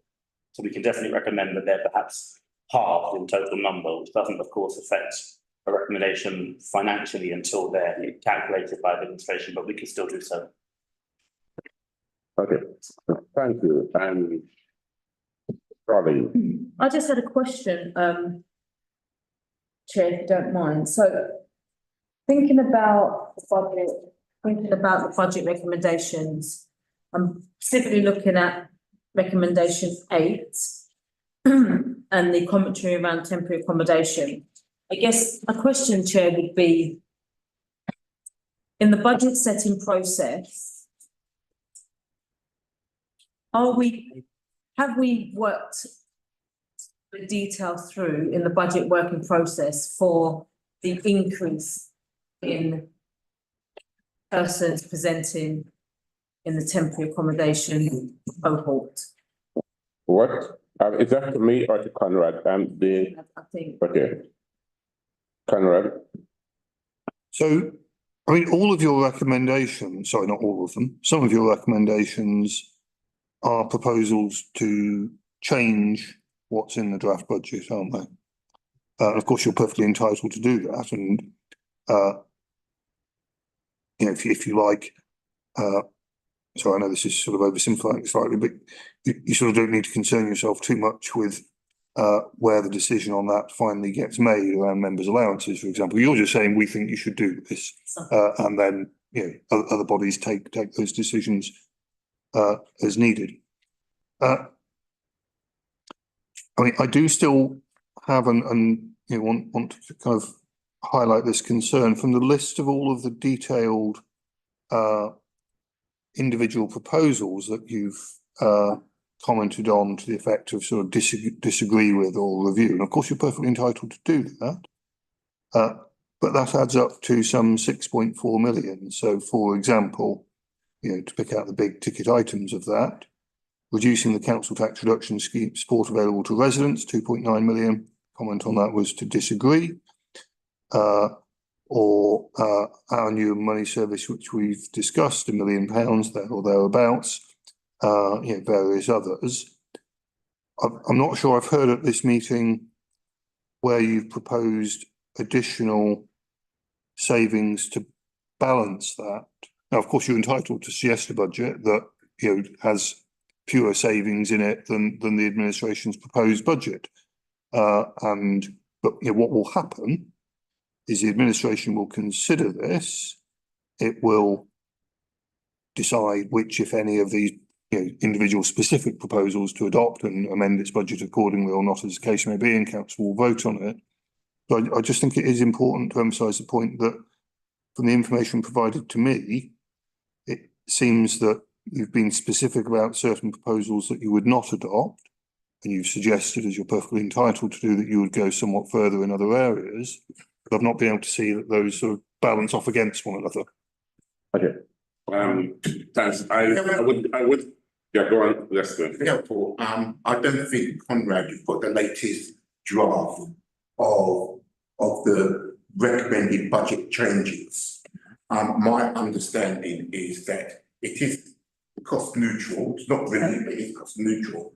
But in summary, the areas that are looking for budget reductions will be the cultural services area, a substantial reduction in the mayor's office, reinstating the budget reduction that was agreed last year and been completely ignored.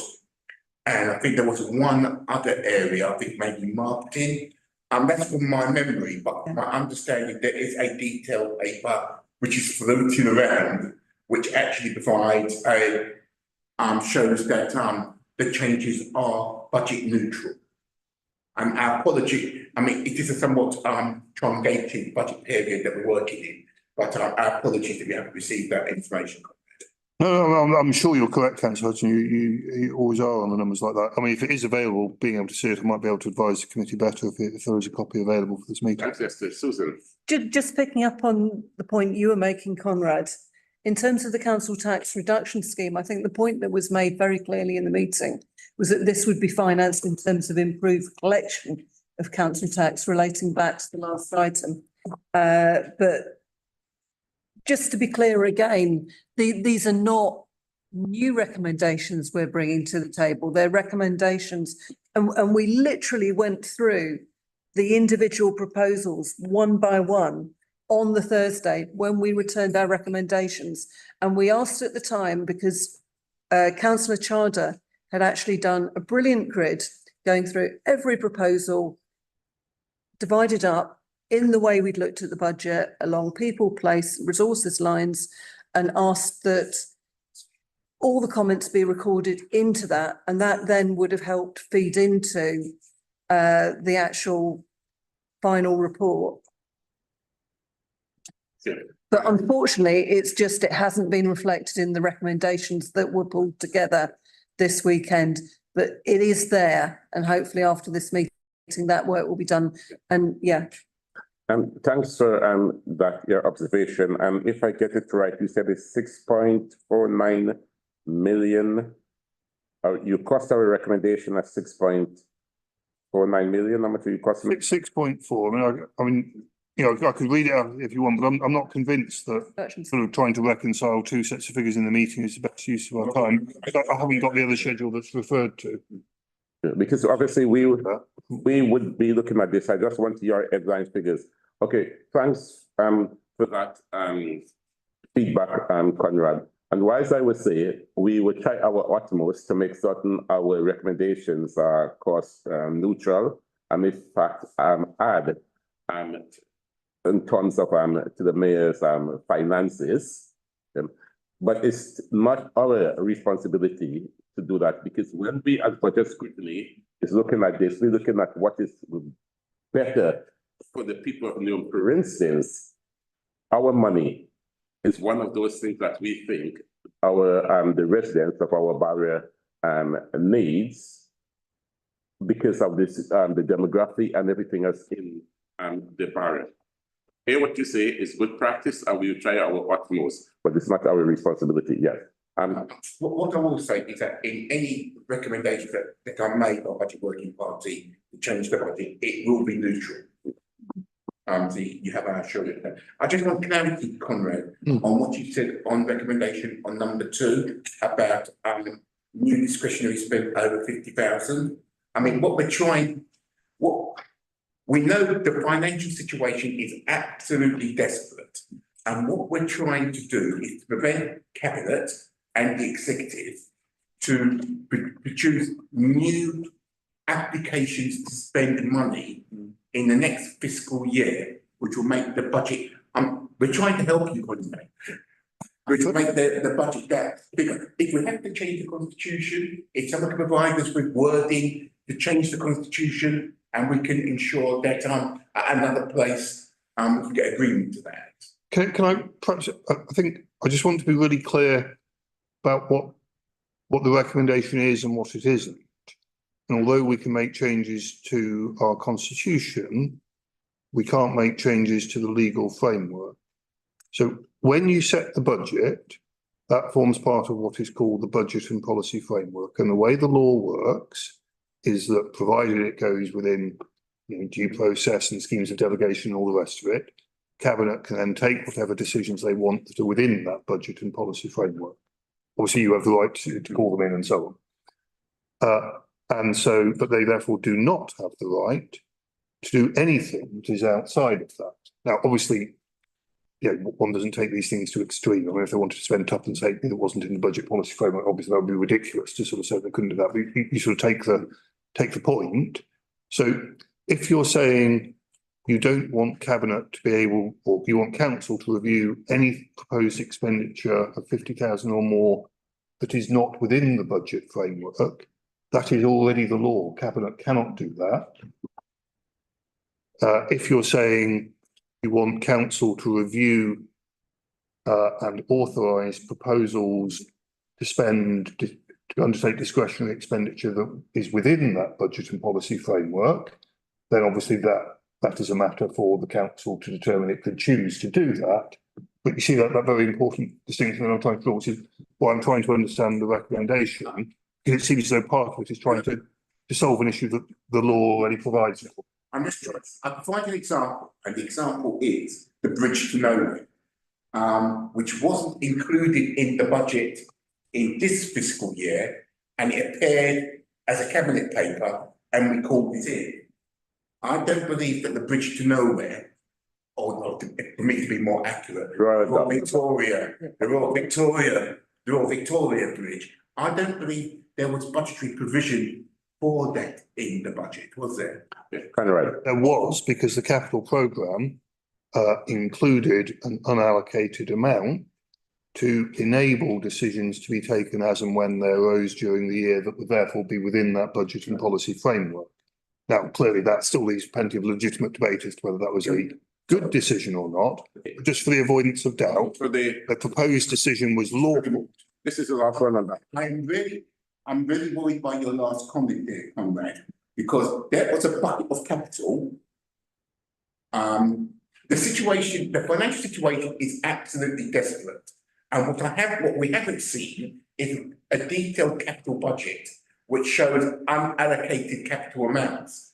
And I don't want us to be in the situation, I will have a real problem, if there are unallocated capital amounts where the executive can come out with new projects, which while they have the capital, but in terms of revenue expenditure, it makes the revenue budget worse.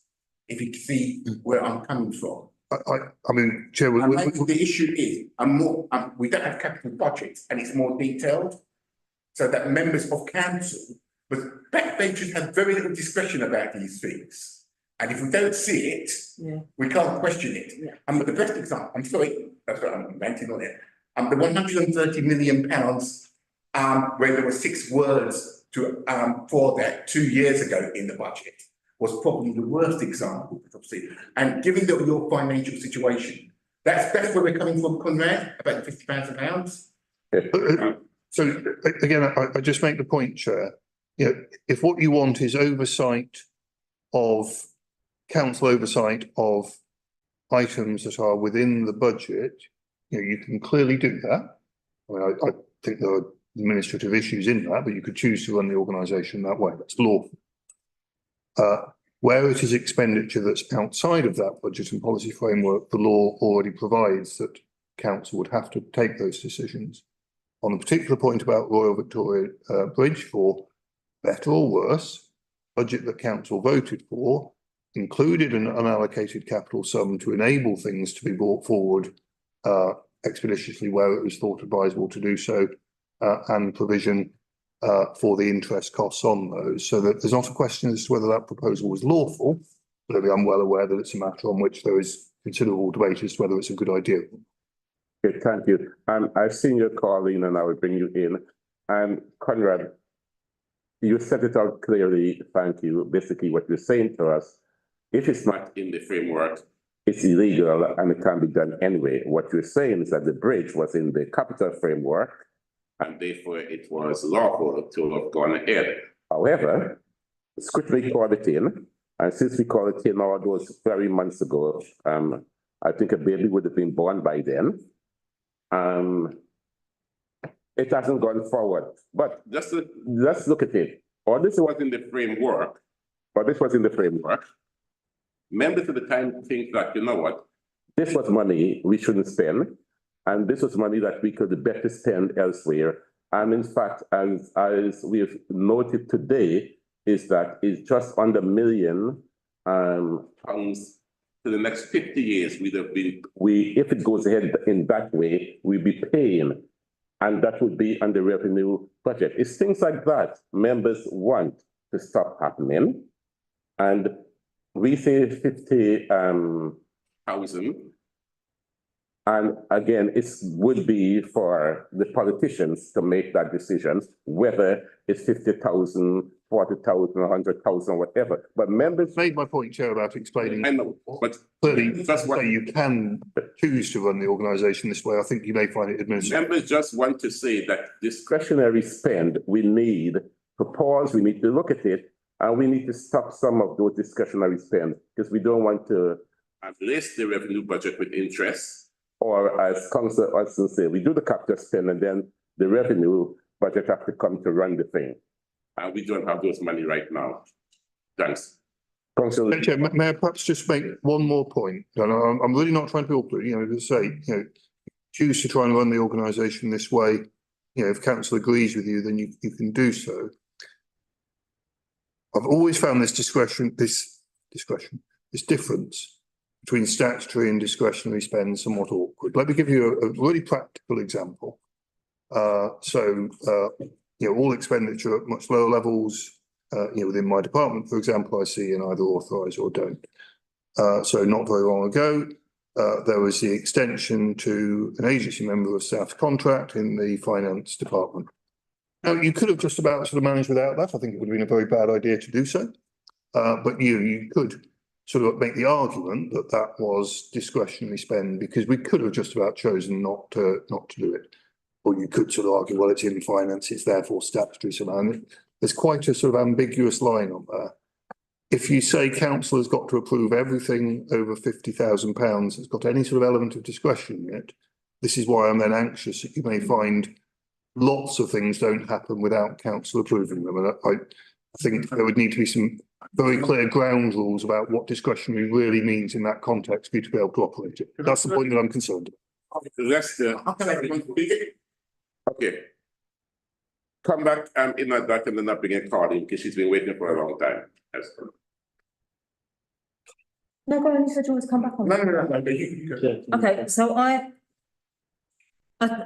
think we're talking semantics here, aren't we? At the end of the day, we can't live the life of being on a champagne budget when we've only got bare money.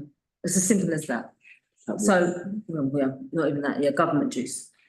Fact is we don't, what we see here, and it goes down to what you said earlier in some commentary that you gave earlier, Comrade, which was my question around what's the criteria not to have a section 114. And one of the things that you said was duties. There may be a conversation around what duties we do as a council, and that's a whole government thing. That's a national issue, not one for us. So if we just think about the conversation we're having today, and I can see and understand your anxiety around what's being proposed, but we have to almost put our big girl pants on and say, we are where we are in regards to the financial situation we're currently sitting in. The conversation, since I've been in the council since 2018, this has got worse. We have to make a decision around what we need, what we want, and what we just can't have. So, for instance, the overspend in Victoria, the overspend in carpenters, it wasn't budgeted for. Full stop, end of story. We can put it up however we like, but it wasn't budgeted for. And it's growing and growing and growing, and the money that we've borrowed is growing and growing and growing. At some point, we have to say, well, actually, that's not a priority against social workers for adults and children's. I appreciate it's difficult decisions and things are already in train and money has already been taken out of which we're paying for. But we have to get to a point where we say, we just can't afford it. And if we're going to justify raising council tax, if we're going to justify making savings and closing things, we also have to be very clear about not allowing money to be spent when we don't have the budget for it. So I think that's where we're, as much as the example you gave just a moment ago around personnel, employees of the council, I see that as a Abby job, head of paid service, that's what she's responsible for, and she's able to make those decisions. The decisions here are not about the organisation making the decision, these are about political decisions. You can't speak to that because you're not a politician. So that goes back to, we haven't got no politician in the room to stand account for these decisions and conversations. So my point still remains the same, is difficult decisions have to be made. How are we going to fund the expenditure of extra borrowing? How are we going to do that without any money? If we're asking the government for a bailout of some sort, whether you like that language or not, but yet we're still trying to protect the pennies that we have, they don't match. I'm mindful of the time, Conrad. I see that you want to come back in, and this is something. No, I heard what you said about, for instance, if you had to get a staff in your department, etc. I know you understand where we're coming from in terms of discretionary spend, and we pick a figure that is in line with the NHS, which is 50K, etc. We are going to stick to our recommendation of having some limit on discretionary spend that has to come to the cabinet, because that is what scrutiny think is necessary. Now, but if I were to ask you hypothetically, if you think 50K is too low, what? My issue, Chair, I'm in no way trying to take away the right of politicians, as you know, to take political choices. And my issue is not with 50,000. It's not that it would be okay if it was 100 or okay if it was 25. It's not the level that is my concern.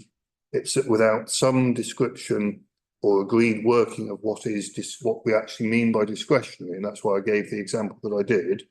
Without that, no one in the organisation is going to do anything, because in my example there, I could extend that agency workers contract and then be censured by council for having done something that I didn't have permission. So if you are to make this recommendation, I think you must put some more definition. So for example, you've helpfully said this doesn't apply to staffing. That's the sort of thing that I mean, because otherwise the organisation will not be able to function, but none of that takes away the right of politicians to make decisions. Thank you, Conrad. I think there's a very important point here that Newham Council hasn't got the money. And what I am, the last 10, 15 minutes have absolutely terrified me in terms of the budget gap getting bigger.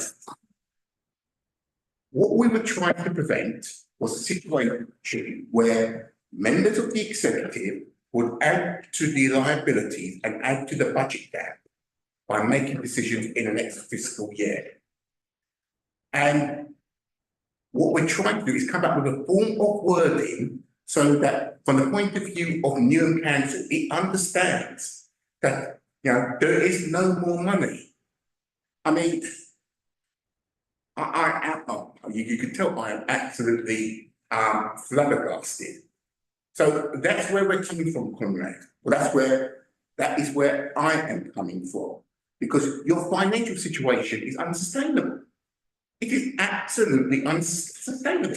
Yes, I know. I've said that in writing. For a number of years. And there's something culturally wrong in the organisation where people think they can continually spending money they haven't got. Okay. I've said my piece, Chair. Yeah, thank you, Conrad and Lester. So what Conrad is suggesting in terms of this recommendation is that we need to define it a bit more. We are saying that we need to put some kind of cap in terms of it coming to cabinet for approval. And so we hear what you said, and we're going to we can assist in finding together to make certain that we refine it, that it's workable, so that it's we get what we want in terms of the discretionary spend, and it's something that you understand what it is we want. I hear that. Thank you. So colleagues, in terms of what Councillor Masters read out, to add to number 1 to 10, we agree those. Yes, Just a long time ago. and the recommendation about the voluntary sector. Yes, we agree those. Agreed. There's a now read into the records. We've got this before us, so can I now ask us to agree these recommendations? Pending the changes. Yes, but we have, yes. So the changes that and do we have delegated authority to work on refining the recommendations in line with what Conrad says about that?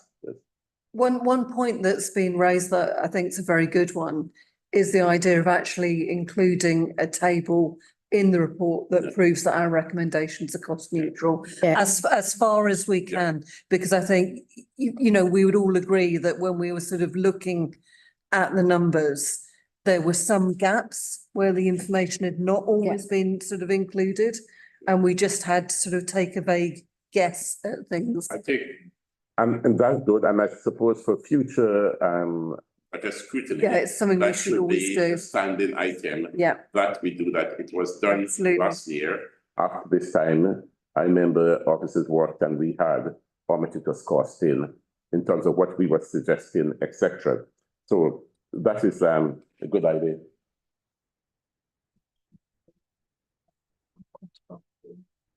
Benefits.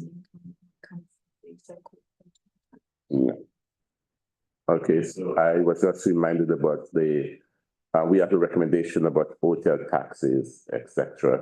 But also, and there was obviously going to be something that we put in. If the executive takes that up, there should be some income coming in from that also.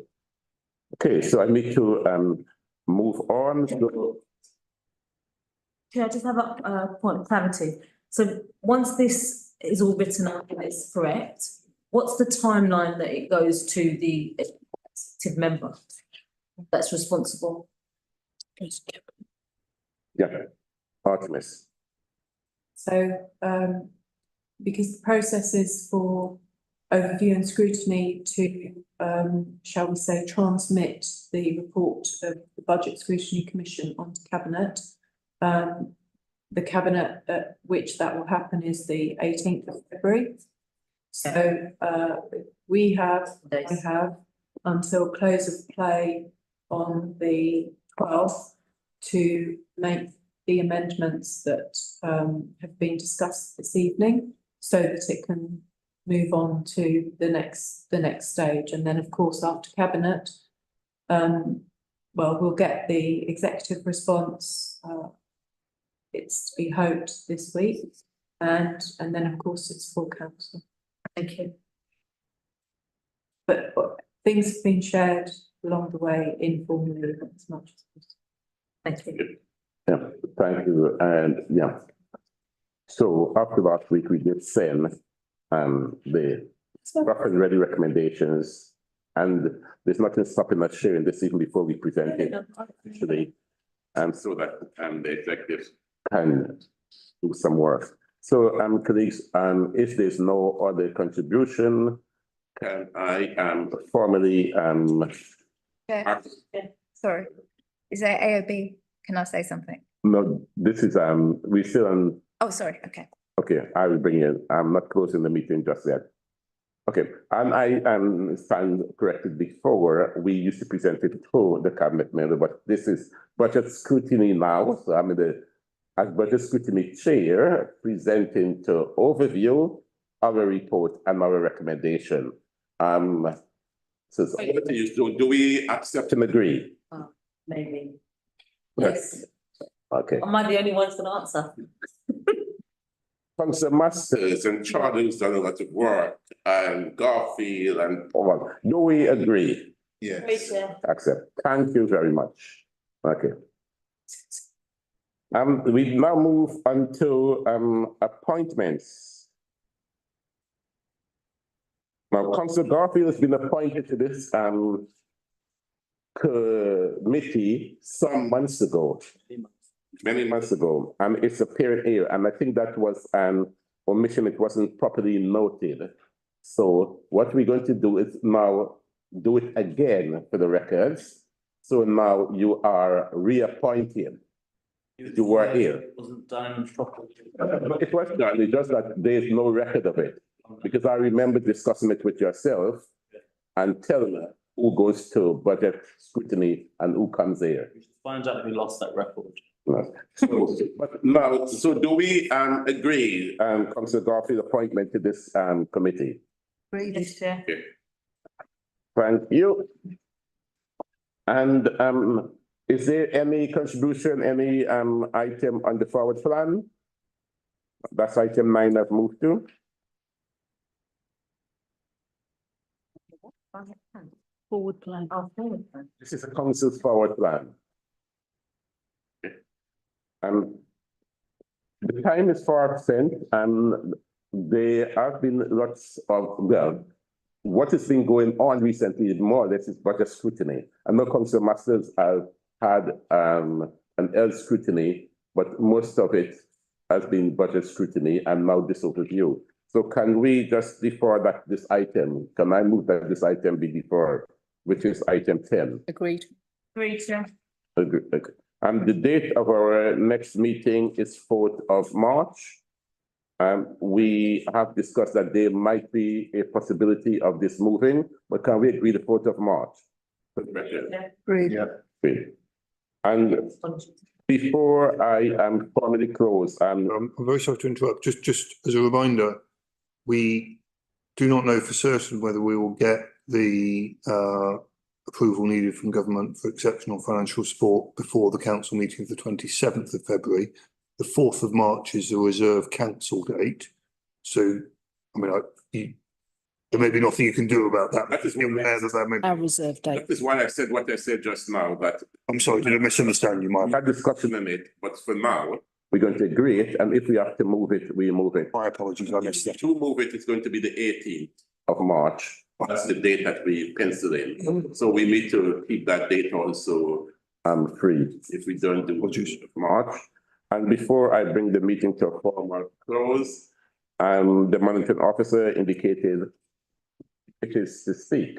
Yeah, it's just, Chair, to advise yourself and the committee, Constitutional Working Group on tomorrow is considering members' allowances. It's just, I mean, obviously you've got your recommendation, but I'm just saying, because it's on the agenda just solely for that meeting. I know yourself and Councillor Chad are on that anyway, but I just thought I'd raise it because we considered it at the last one and brought it back to a special meeting to be held tomorrow with a view that comes to full council on the 27th. So just sequencing, I just thought I'd raise it because it's, Okay. yeah. But Thanks for the information. information. Okay, thanks very much indeed. And the time is now 9:25. And I formally bring this meeting to a close and thank you all for being here, but thank you again to the budget members for your sleepless nights and weekends, etc. Thank you all. Thank you. Thank you. Can we, members, just stay back for a short while, please?